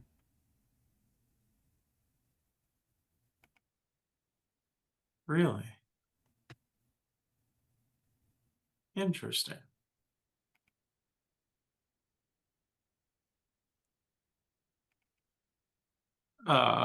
Was it just coming from all around, or? Yes, the entire building. The entire building happened. All of the candles lit up.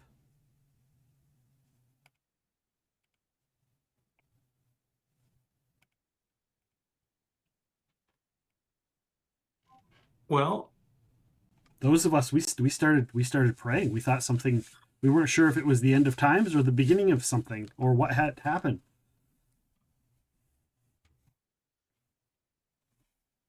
Well, may I ask? Because let's be honest, a whole lot of holy shit just happened in a holy place. Do a lot of you worship Iomedae, or?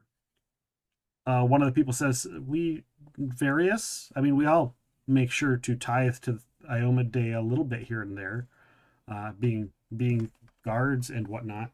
Iomedae is not really well loved in Ustalav. Well, we tend to go for Asma, but well, that's fair.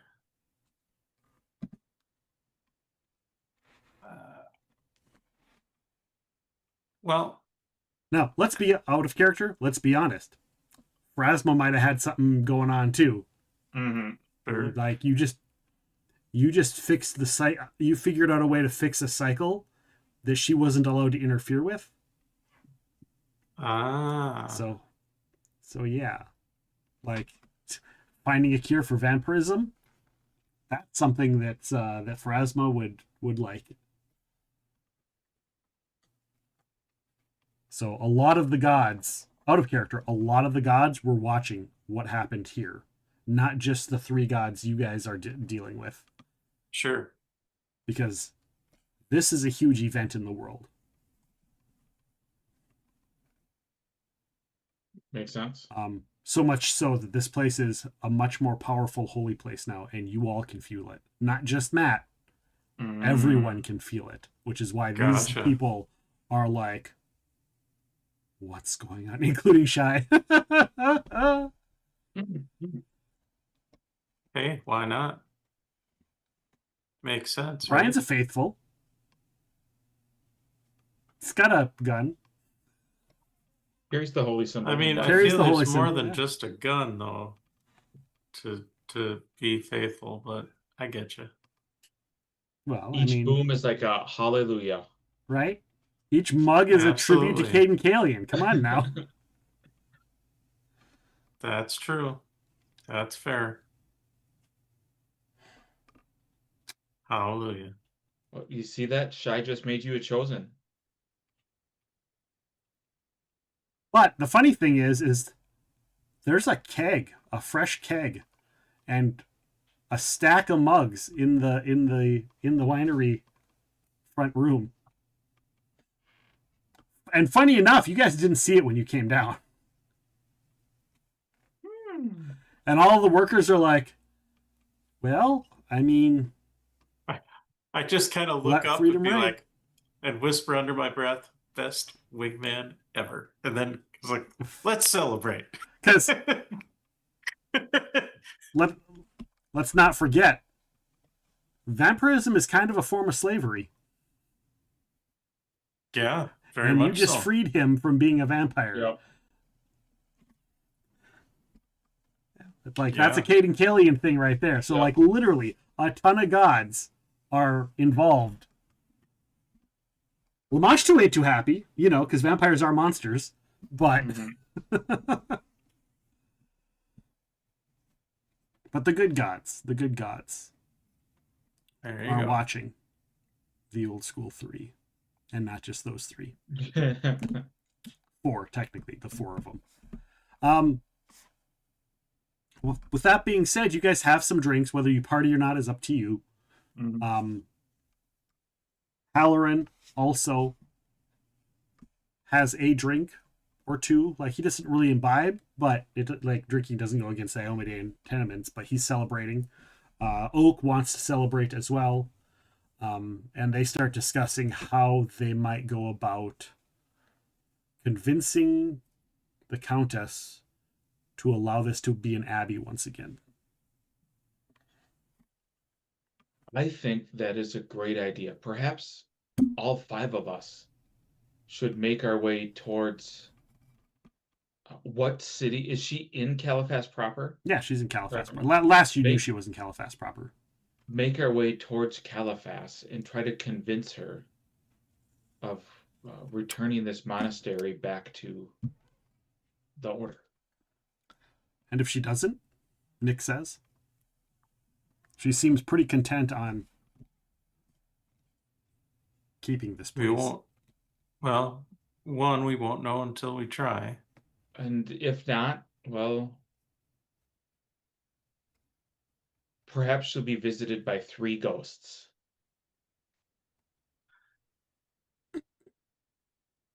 And maybe have a change of heart. Or, I mean, things always have a value, and I look towards Oak. Perhaps coffers can be emptied if there are some, and just buy it from her. Well, we've offered to buy it multiple times, but with the situation and circumstances, I feel like perhaps if we were able to have her come here and meet with us and talk about the situation, perhaps she will feel what we all feel. And he goes, perhaps she will feel what you all feel. You know, because the 2 here and you, Matt, you guys felt it. Yeah. Because you're Iomedaean. But it's more now. The whole place is consecrated ground. Yeah, like the workers. Yeah, they can feel it. Nick and Bryan and the cat can feel that this is a holy place. The entire site is essentially consecrated, protected from evil. The works. So, and remind me again, as far as the winery and whatnot, how far away in travel time is it from Caliphas? I know it's outside of Caliphas. It's like an hour. But... Oh, okay. It's like an hour. It was pretty close. Yeah. Okay. When we do head into town, I think I want to make a quick stop at the Pharasma Temple. Sounds good. Nick's cool with that. And then Nick's like, son of a bitch, I got a hole in this mug. And he's soaked all the way down. He didn't even realize. Fucking A. Somebody prestidigitation this. I think I have prestidigitation. Prestidigitation. Clean him up. I'm pretty sure I have it. I have prestidigitation, but as I do, Toivo or Tango jumps on my arm, disrupting the spell. Yep. And it just makes the spill look bigger and cover your crotch.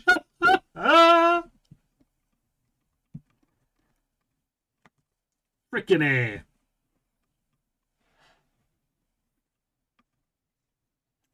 All right.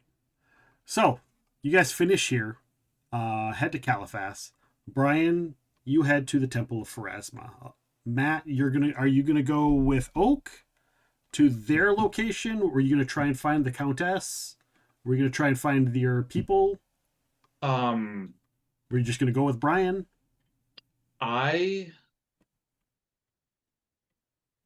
think I want to go with Halloran. Okay. And just talk to him like paladin to paladin, just like learn more about his way of doing, paladin. And then just be there to kind of reassure him, because I'm assuming he has memories still of being a vampire. Oh yeah, he knows everything. He remembers everything that happened. And he didn't kill anyone, but there's still probably that nagging doubt and yeah, there's some of that. There's also because he still beforehand he did stuff before you came along, but then you guys did the atonement. Had he killed someone here, you still could have just atoned him. Yeah. Providing you were able to do it, but yeah. Not that you would, and yeah, he would have needed you could have done the atonement after you got rid of the vampirism and then atoned him as well. But yeah, I just want to do like just be there to kind of reassure him, like if things seem weird. Do we know how long he's been a vampire? I don't know if that was ever stated. Weeks. Okay, so weeks, maybe a month or two. Okay. Pretty much since those people came into the location. But yeah, just accompany him on like his like reemergence, like back into the church, back into the because yeah, what's their order called again? I have my notes here. When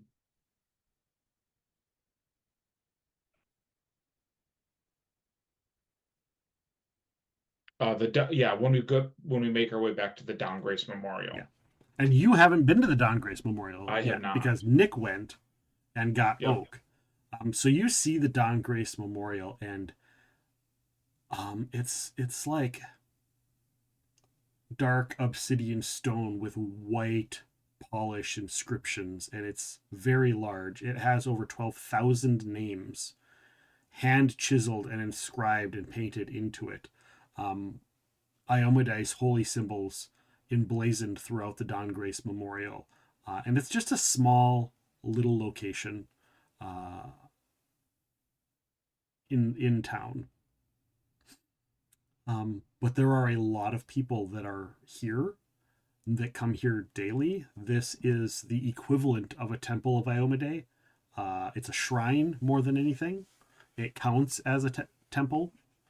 Services get held here. These are the name, and it says on the plaque, there are 12,488 names of the people here who retook Caliphas during the Shining Crusade in the war against Tar-Baphon. Every name here are people from that battle. Actual names that fought in this war against basically a demigod.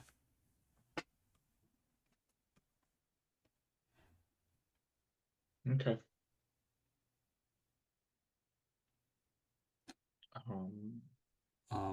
How long ago did that happen? Like 100 years? Let's see when the Shining Crusade was. I, as Nick, don't know.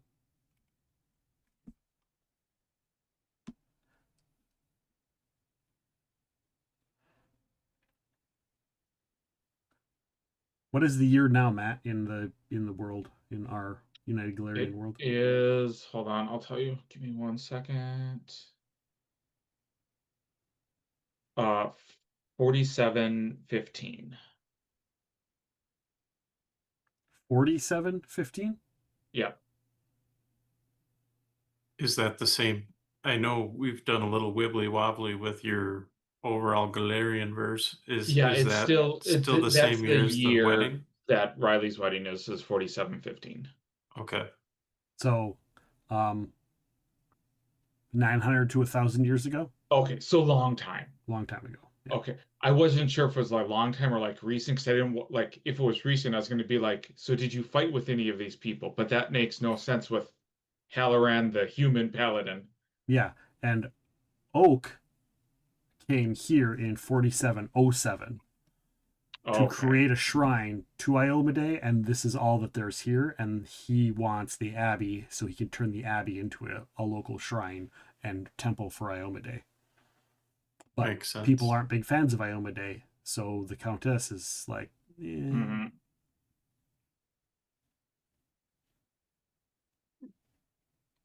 But if they can get that, then it will help.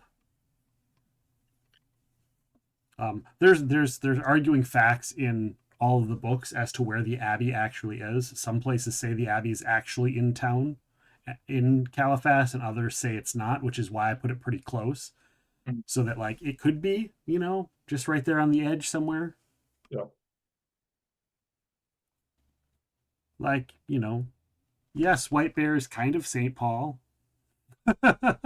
Yeah. We have an event spawn Pokemon up in chat.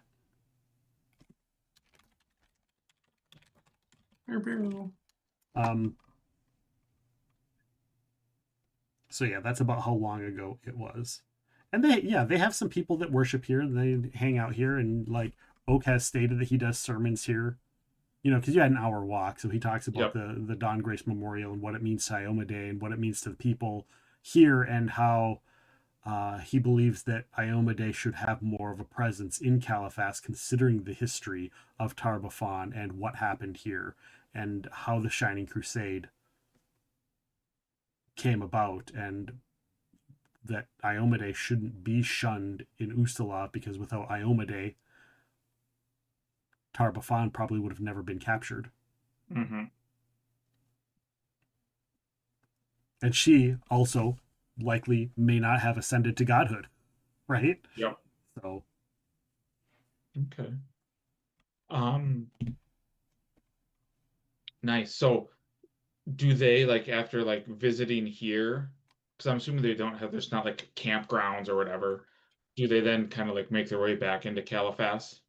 So the Dawn Grace Memorial is in Caliphas. That's actually in Caliphas. Oh, so but it's not like there's like a church. There's just a monument. Yeah, it's so just a monument that people come to and and do stuff. So it's like a park, a city park, essentially. Do they have a place where like they all have their own wherever it is? Some of them are rented. Okay. Like Oak has a place that he rents. Halloran, you get the understanding that he was staying somewhere, and then his time ran out there, so he'd have to like reestablish and pay for room and board, but he went to take care of stuff at the abbey when shit went south.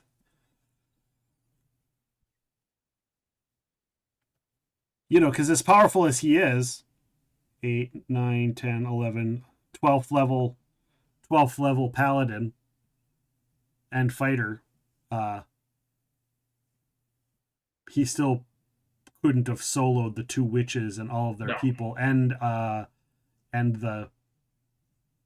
all of the entourage that they had controlled, and the demon outside, right? Mm-hmm. Nope, that makes sense. So yeah, I guess. Now, did we have rooms in Caliphas or not? Because we were traveling. I don't think we did. You'd have to check with your NPCs. Yeah. You know through their message with Bryan, so Bryan knows where they're at. Whether he shared it or not, I don't know. I don't think he did. Probably did, because we did some sendings or whatever to communicate with them. Yeah. So you knew because you did the sending with them. I just wasn't sure if the communication, if you're like, yeah, they're staying at XYZ locations. I think because when we were traveling with the horse riders and everything, I mean, we would have had ample time to tell you guys. Gotcha. Let you guys know what's going on. I think.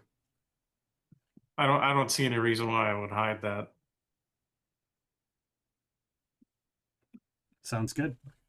So yeah, I'd let everybody know. Yeah, so when I'm done with there, like I'll go back to wherever they were staying, and I'll mention to Halloran that like a bunch of us are staying here if you need a place to stay. I don't know what your situation is, but Halloran says he'll probably just stay with Oak. Okay. But he appreciates the offer. And he says if there is time, he would like to explain to you some of the tenets that he does separate, i.e. the exalted stuff. Definitely.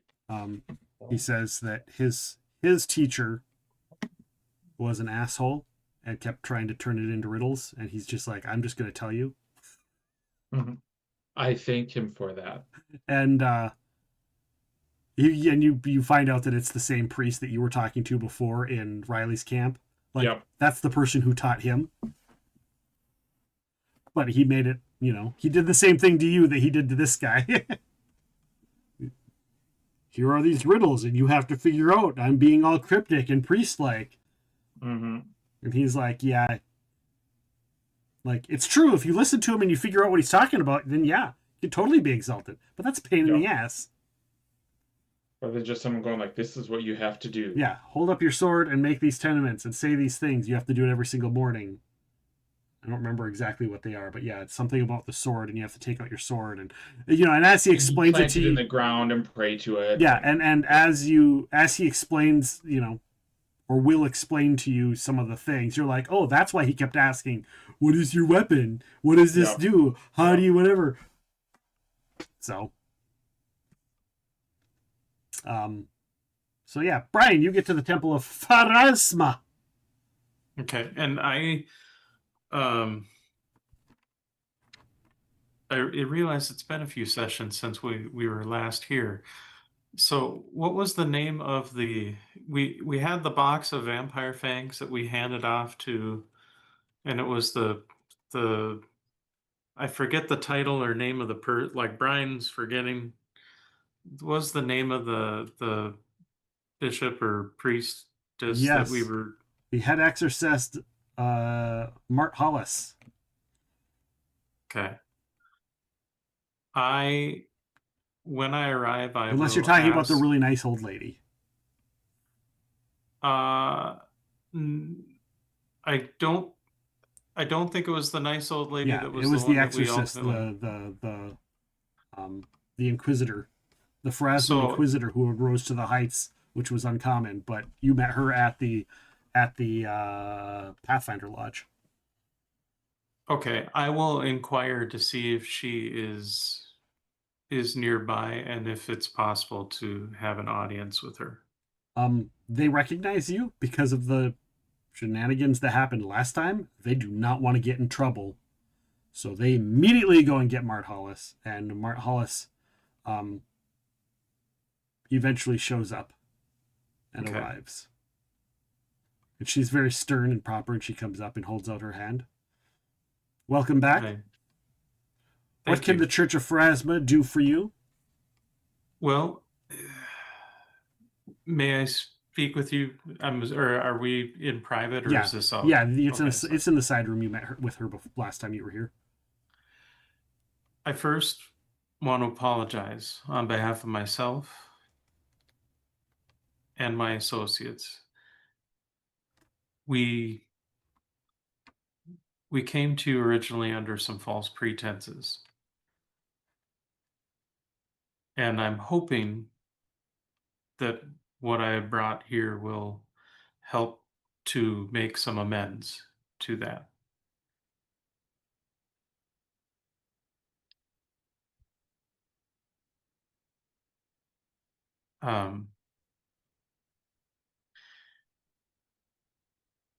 We were originally given the fangs as a way of getting an introduction with you.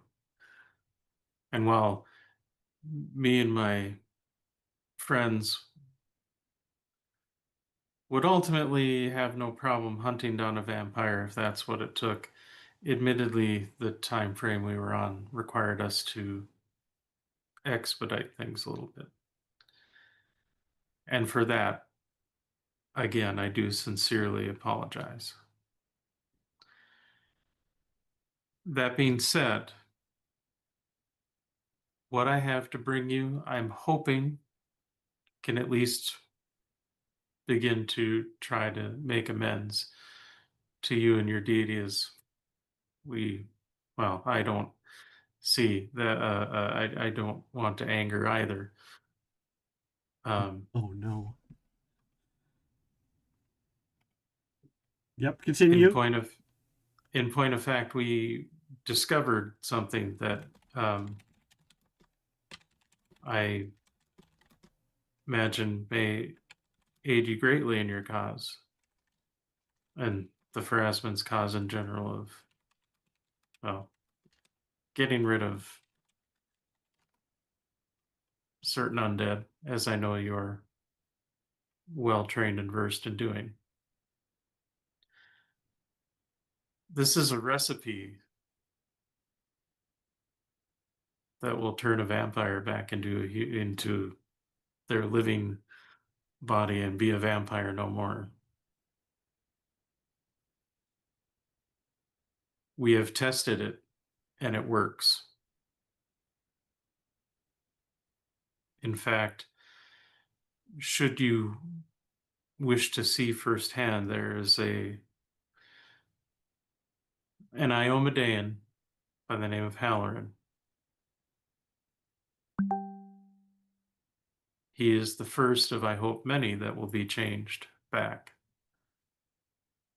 Those that perhaps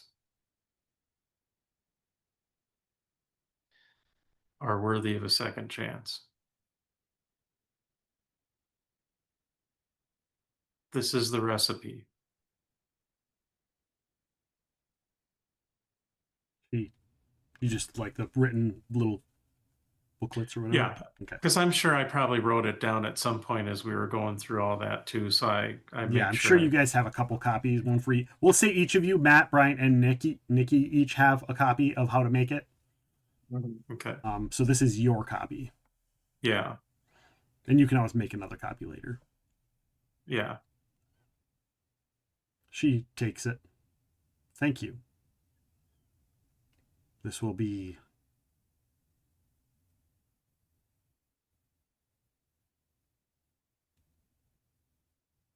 something that our church will definitely want to know about and investigate. If you wish to, I guess, speak to him, he's an Iomedae. They all go to that memorial. And he is there with a priest by the name of Oak. Yes, I'm aware of this little priest of Iomedae.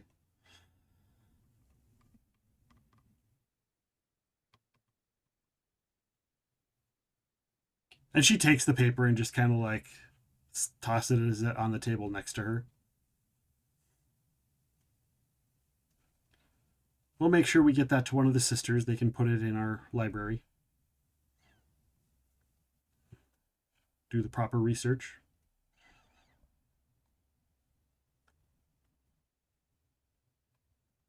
Well, then, and I pull out like 100 gold coins and I go, consider this then a donation towards that research. Thank you for your tithe.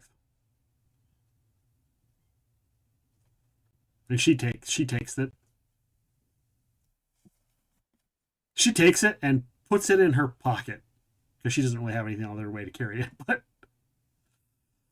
that's all right. She's one of the three heads of the church of this particular church. Yeah, she can do whatever she wants with that as far as.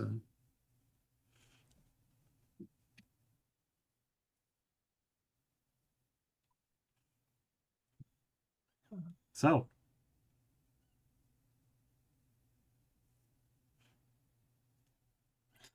Is there anything else? No, I again, our apologies for the earlier ruse, but I hope, again, this will help to make some amends. You brought in proof of vampires slain. You didn't look the type that wouldn't have fought a vampire, so no ill will from the church.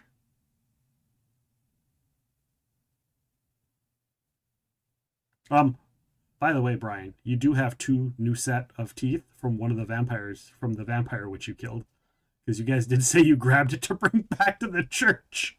Oh, good point. Oh, actually, we did come across a vampire that we did fight off and kill and actually pull out the 2 teeth and set them down. She takes them. She takes them and goes, see? Because I admit, not all vampires necessarily.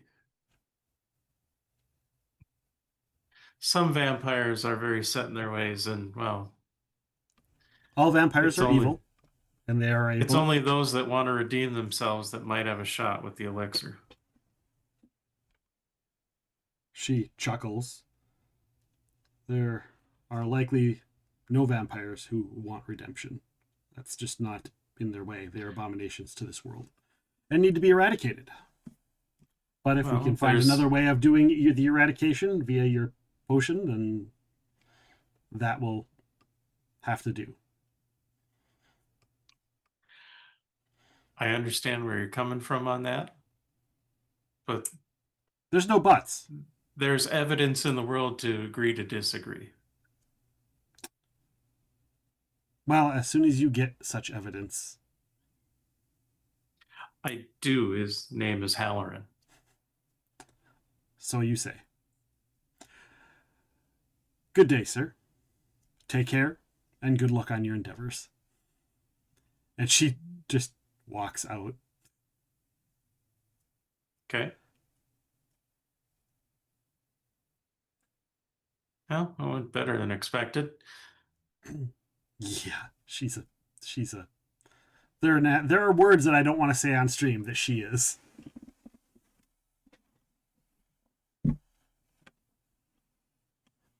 Vampires, very nice, very evil. Thank you, Lamenti, for that. Nice, very evil. Very nice. I imagine then if I haven't, I'll probably then fly over to the shrine of Iomedae or whatever that Oaken. Roll a perception check. I would love to.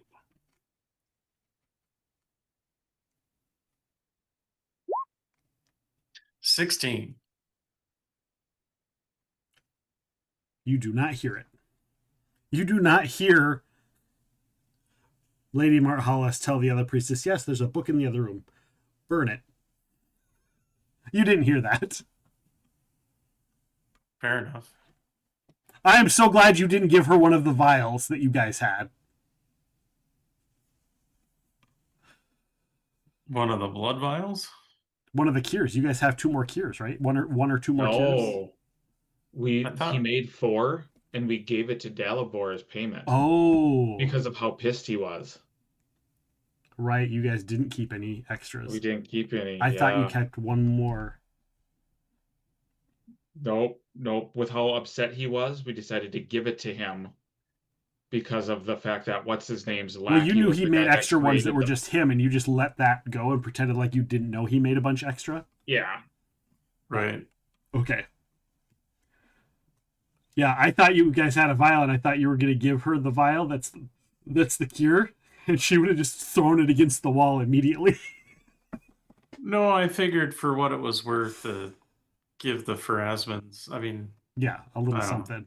If word gets to the other priestess, that would be different, but that is the one that is like, you are an apostate if you even... Oh, you walked by a vampire and you didn't do anything about it? Then you are banned from our church forever, and we'll put like an unholy mark on you. And like, she's in one of the books, and she is essentially evil. I would say that she should be considered evil. She's not. I think she's lawful neutral.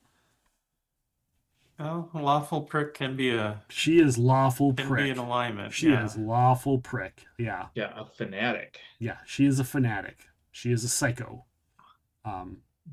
But I feel like, but she was the primary one we had contact with, and I know she was a vampire hunter. Yes. So, or undead hunter in she's general. She's an inquisitor. And an inquisitor, so I don't know. Yeah. My logic she's like a 12th. She's like a 12th level inquisitor, I think. Whether she does anything with it is another story, but which is crazy because like, in the world of Galarian, anything above 10th level is badass. Anything above 6th level is badass. Right. So. Right. Yeah, the fact that legend lore is easier to cast on her because she's so well known. Yeah, that's fair. But yeah, I will try to find that shrine and you find the shrine. And see if I can find Halloran or Oak, actually. I realize we just got back. I don't know if either one of them be there right away or not. Yeah, I think, because you spent time at the thing. They went straight there, and you went straight to the church. That place is closer than the churches. Okay. So they were there and did their stuff and were gone by the time you were done. And by the time you got there, they were already gone. Oh, okay. But you do know where Matt, where the people are staying, and you know that Matt and Nick were probably going to end up there. Okay, then I will just return back to our party then. Okay. You return back. Matt. Yes. You get back to the place where the NPCs are. And they're like, you made it. you see Quinston Twinklefoot. So you made it. Comes up, gives you a big hug, even though he's a halfling. Still gives you a big hug. I think he's give him a hug back. We did. Oh, he's a gnome. He's not a halfling. Gives you a big gnomish hug. We got the teleportation went wrong, and we spent many days traveling to get here. Yeah, that's what the big booby orc lady said. Yes. Well, she did not lie. She was really concerned about you guys. Well, that's good. That's good. I'm looking around. I'm like, where's Shea at? Oh, she's out with the cart. Ah, good. I just want to check up on her, make sure everything is going well. That there's been no difficulties while we've been away. Oh, no. Things have been good. Good to hear. She's really smart. Yes, she is. Yes, she is. He leans over, he's like, she was just sitting there naming off all the breeds of horses that people would go through, riding through, and she could tell what they were doing right and what they were doing wrong with them just by watching them. Well, she is trained heavily on horsemanship and carrying of them. I am not surprised. Yeah, she wanted to go out there and smack one guy who was using his spurs. They're called spurs, a little too much. The horse had these red marks and scars on the sides and she was ready to go out there, but we all had to stop her. And when I say we all, I mean it took all of us to stop her.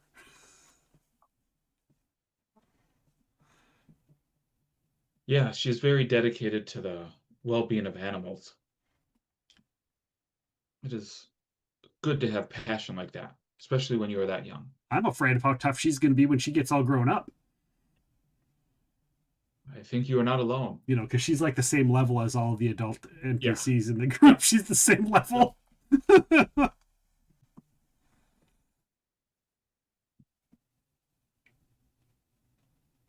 So you go out and check on her?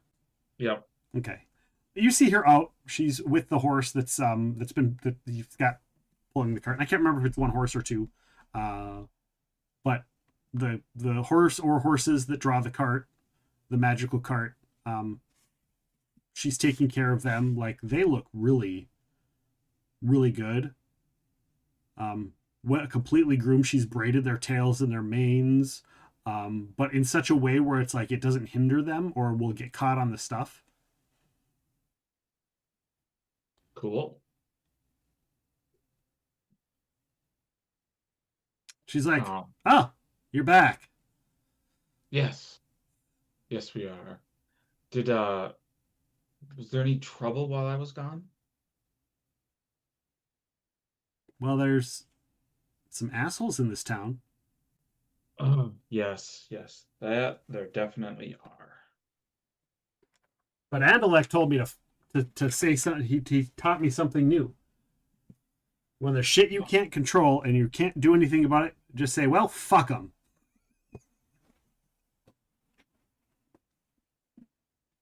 And I just kind of sigh with that sigh of she's 9. Yep. 10. She's 10. She's 10. Yeah, she's 10. Yep. It's a good outlook on life. That's right. So I've been saying that a lot lately. Well, fuck them. And I just laugh. A good, hearty laugh. Do I have her character? Can I share the image with the audience again? See if I can find. I think you should. I just have to find where she is in my list. Shea, there it is.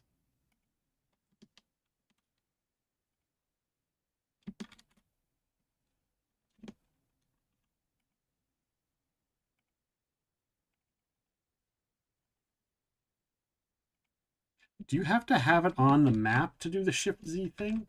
Yeah. I think but it could be on do, like yeah. the GM layer or the hidden layer. Yeah, just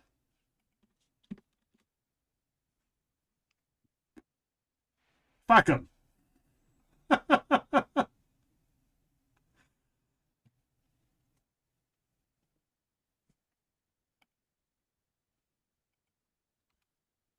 She does look like a badass. Yeah. Yeah, I could just do this. It's the same size if I just like hover over it for them. So yeah, and you see the orc walks from across the street, the half orc walks from across the street, comes in, goes by, doesn't see you, and just goes into the room or into the suite that they've got. And then you see Bryan arrives. Okay. Yeah, and just give Bryan the little rundown of what I kind of saw with like Halloran, and that he's to be with Oak, and that Shea has learned a new philosophy. And Shea looks up, yeah, fuck him. And she looks at the horse, let me see your hoof.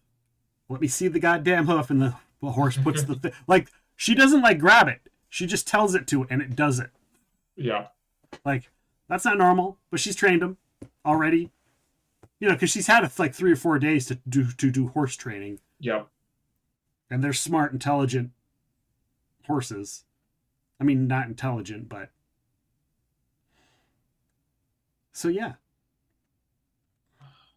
So what do you think, Bryan? Tomorrow, meet up with Oak and Halloran and go speak with the Countess? Yeah. That sounds like a plan. And then once we're done there, what are your thoughts? Where do you think we should go? We have... Well, how many invites do we still have left? Count Galladonna of Amanus, Count the Countess of Ardal.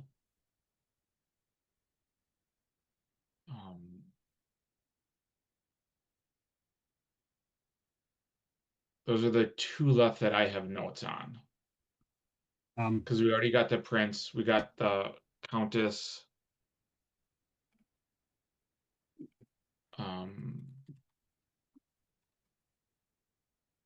Countess Caliphas.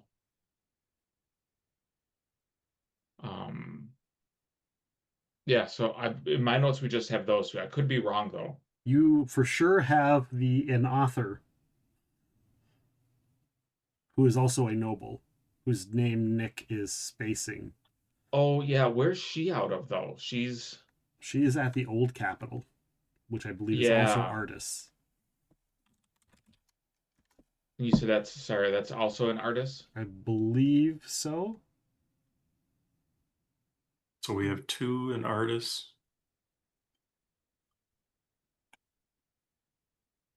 I mean, I guess. Yeah, I mean, if we have 2 in Artis, that would make the most sense. Yeah. So whatever the old capital is, I'm trying to remember. It's been a bit. Capital of Ustalav. Yeah, I mean, if they're both in Artis, that would make sense. The Immortal Principality of Ustalav is Artis. Okay. So I think Artis would be the next place to go then. Yeah, that makes sense. Just looking at this map, I don't think like we could take a river up to lake and then go around the mountains. I don't know if that's the best route or not, but it is a route. Yeah, go up through, looks like a river going through Thrushmore, maybe? Or is that a road, or both? Oh, yeah. Lady Kindler is her name. Lady Ailson Kindler. Yep. Yeah, you're right, Brian. We could, like, there's also it looks like the river goes up to Hyannis, then there's literally a road that we can take all the way to Artis.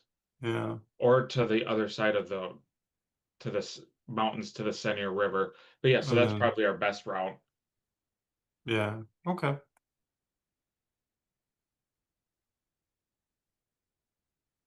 That sounds like a plan. So I guess let's talk to the Countess, see what other hoops we have to jump through.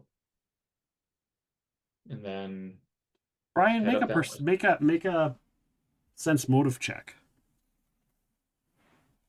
Why would he need to make a sense motive check when I keep talking about the Countess? Sorry, my apologies. I'm making the sense motive? Yes. Okay. That's my performance singing. So that's 10, 19, 20, 20. When you're talking about the Countess, with a gleam in your eye and a bulge in your pants.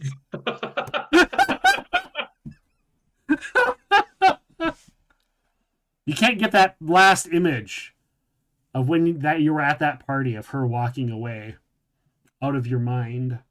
Yep. Hate to see her go, love to watch her leave. Yep. Brian, with the 31, there is something going on with Matt and the Countess. You know when you have two friends in a room and you can tell they dig each other? Yeah. And you're like, yeah, I knew. And then like a month later, like, yeah, we've been dating. And you're like, yeah, we knew. You get a very one-sided form of that off of Matt.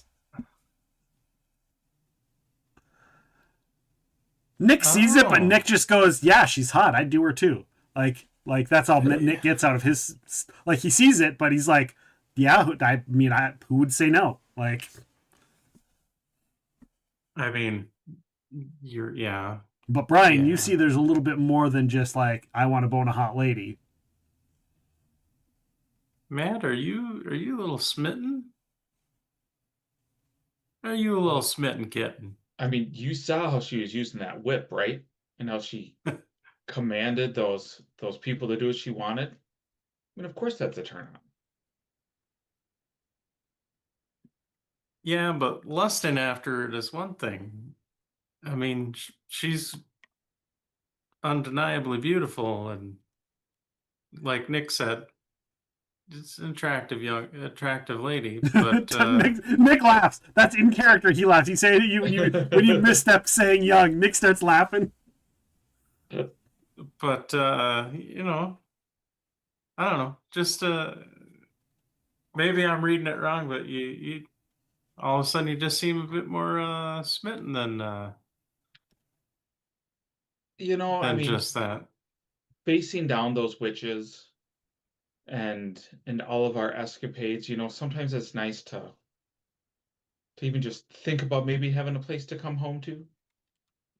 And not that, I would ever really want to call, Ustalov home, but, some of the thoughts might be growing on me. Well, fair enough.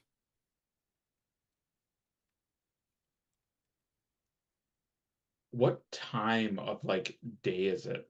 I mean, we did a bunch of travel. We did is it approaching nighttime? Yeah, it's nighttime. Okay. Because you spent a good chunk of the day. It was afternoon when you guys left the abbey. It was actually a little later than afternoon. It was evening, so it's probably later in the night at this point. Oh, when I was talking with Oak and Halloran, did we set up a time to try to get an audience with the Countess? No, it sounded like they were just going to work on that. Oh, okay. They felt they don't understand the amount of interaction you have had with her. So it's like from their point of view, it's like, hey Matt, you want me to come along and help you with your next job interview for your next move? That's kind of what it sounded like to them. Like, they're like, yeah, I mean, you could, but why would you? Like, I don't. That's kind of how it was from their point of view, and like, so yeah, they didn't expect that. That wasn't a thought. Okay. Well, knowing that, then since we didn't set up time, I think, yeah, like, guess we get up tomorrow and figure out the best plan to make it to Artis. Yeah, I think that's a good idea.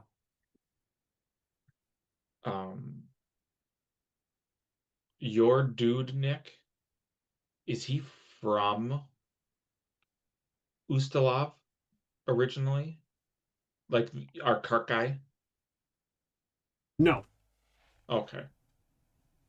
No, he is not. Quinston is not from Ustalav. Okay. Do we have anyone? Shea doesn't. But do either of your two people have knowledge local? Like they might know of like a good way for like the trade routes to get there? Now, Andalik, who is also a half-orc, he has knowledge nobility, knowledge local, and he does not have knowledge geography. So never mind. And Margrath Wolfsong also does not have. Actually, the only knowledge skills she has is Arcana and Engineering. Okay.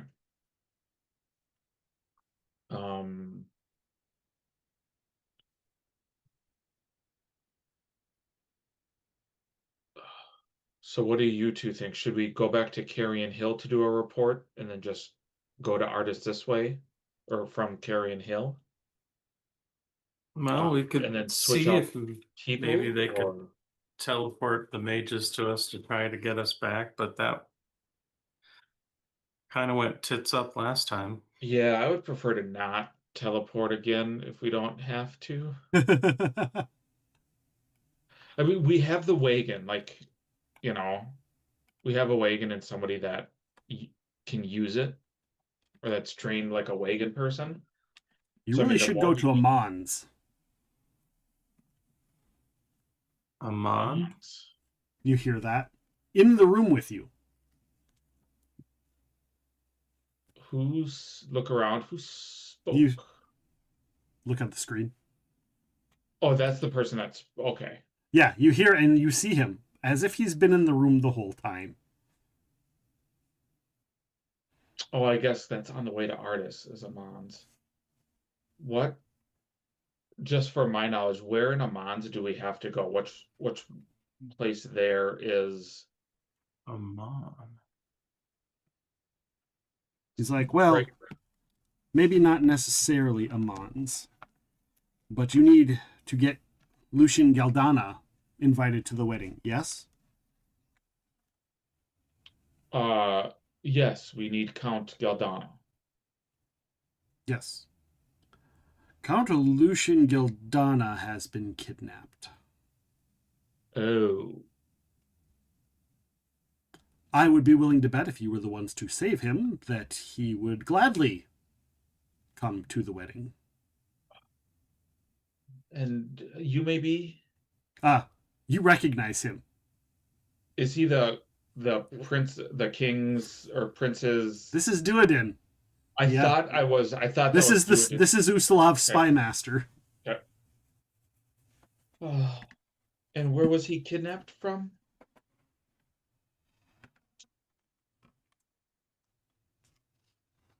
He was kidnapped by a cult. We believe oh, I've got the wrong book in front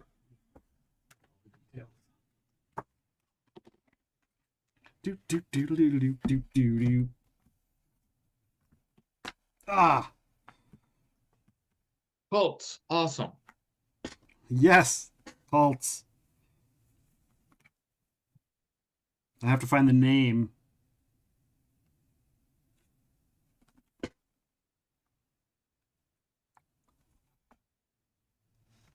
They call themselves the Whispering Way.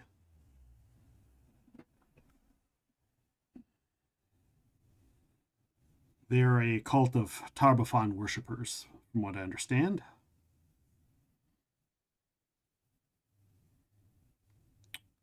I believe, but I don't have proof, that they are taking him to the Hungry Mountains, possibly to Virlek. I have some documentations that I can deliver for you if this is something you'd be interested in starting. Yeah. I can have it sent to you in the morning. I think it is our best route. Thank you, Duodin. We have potential means of transportation if needed. This will be very likely dangerous as you are dealing with the cult of Tar-Baphon. And sorry, what was the name? It was the Whispering... The Whispering Way. And they were in the Hungry Mountains on the way to Virlich? Potentially. We believe that is the case, based on information. We do have some conflicting information. We believe somebody that is part of noble society might be involved. But this has happened recently and it's a developing situation. But I knew that you were in town. I figured you were likely on your way to the Countess at some point in time after returning from your situation in the Abbey.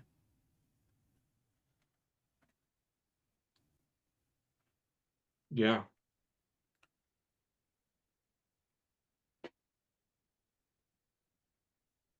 Now, I don't expect you to do this just because you need to.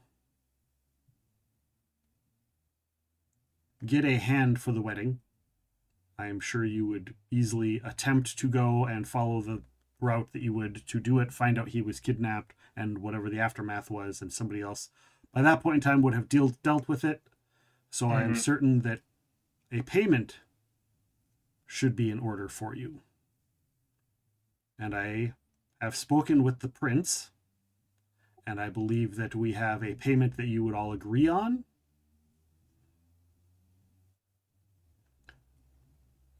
What would this payment be? The city, or the country of Ustalov will pay for and obtain the ownership of St. Lyman's Abbey.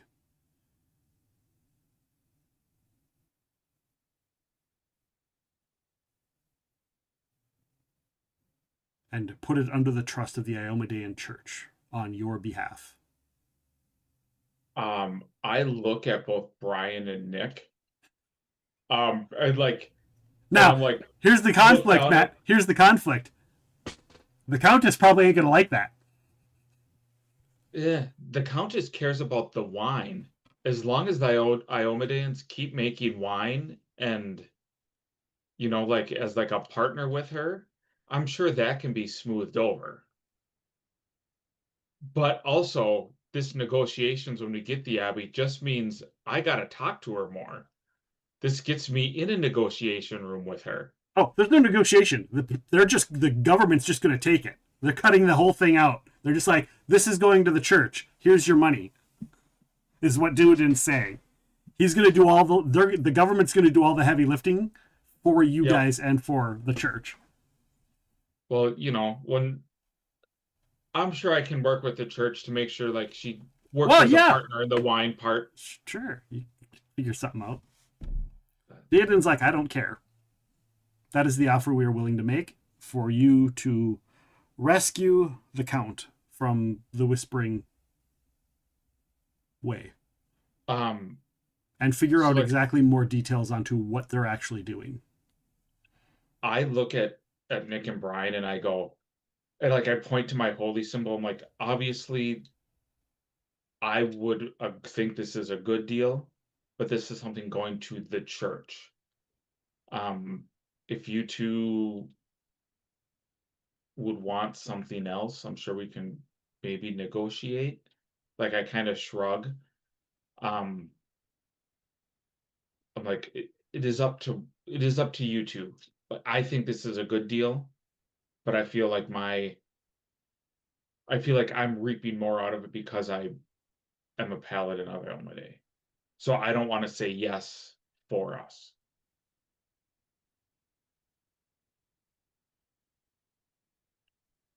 Nick just says that place is a holy site and shouldn't be a winery.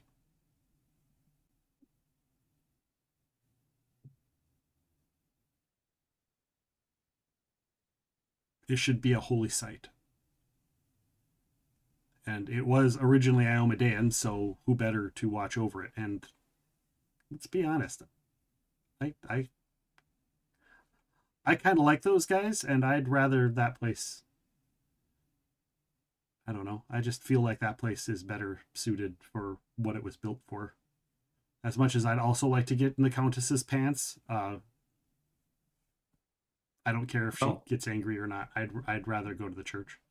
Maybe some negotiation can be made too in terms of remember there's an Aranya down there that the Countess likes to get silks from, and maybe making sure that the Aranya, who didn't really have anything to do with any of the other stuff and was just its own deal, happened to be inhabiting part of it, maybe negotiate to allow them to stay there and to continue to get the silks from time to time, perhaps might help to as a negotiating chip, maybe. I'm like, great thinking, Bryan. I had completely forgot about her. I look at Duodin. That is something that the church would have to agree on. This is something that has been living there for a long time. Duodin goes, it's my understanding that the Arinya was there when it was an abbey.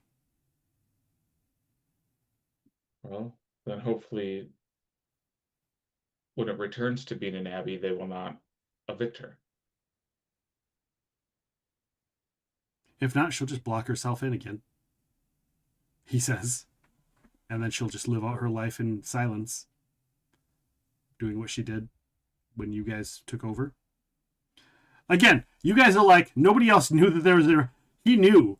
Like he, no candor, no nothing, no smirk. It's just like, he has information. It's not a big deal to him that he just knows shit. Sometimes you really do wonder, like, yes, the Countess has power and has flex and has done things that have been incredible. But just the way this guy approaches things, it's a little unnerving, but at the same time, it's kind of badass.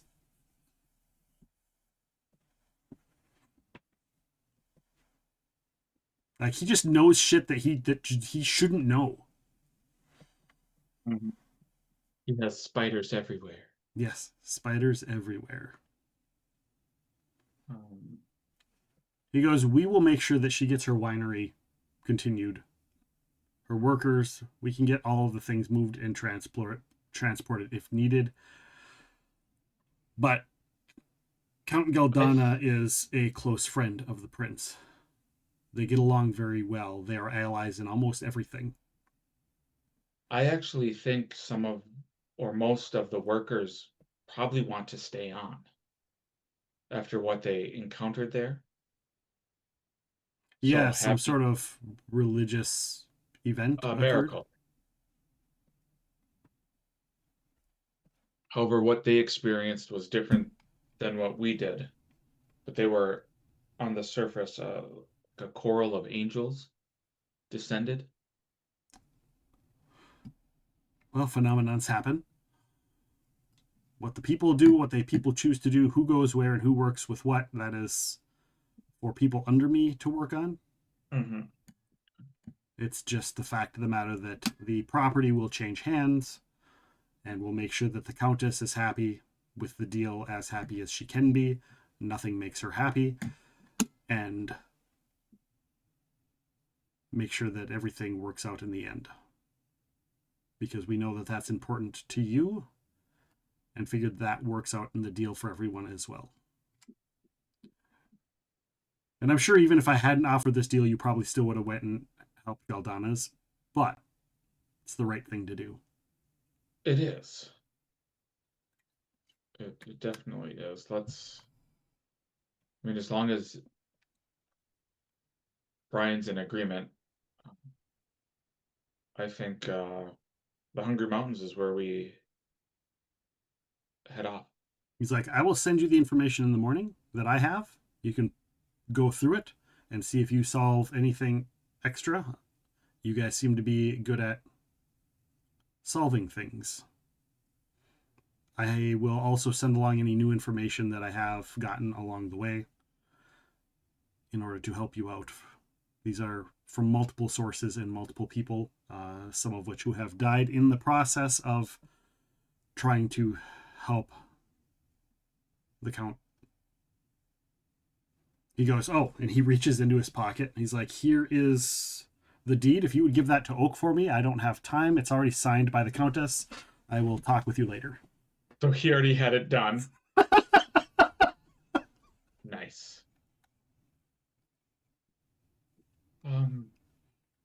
Yeah, I guess tomorrow. That's why he was just like, whatever. You know? Yep. Because it's already done. Okay. And he gets up and he just walks out the front door. And that's when the cat lifts its head and realizes he was in here. Cat was sleeping, but like Cat didn't even get a scent of him. Yep. So I guess we rest and get ready for a trip into the mountains. Yes. Yep. The next edition. Saving Count Galdanas from the Cult of Tarbafon, aka the Cult of the Whispering Tyrant. Yep, that's gonna suck. Yeah, no, it's fine. It's fine. Everything's gonna be fine. It's fine. Totally fine here. It's a fun story. It's a fun story.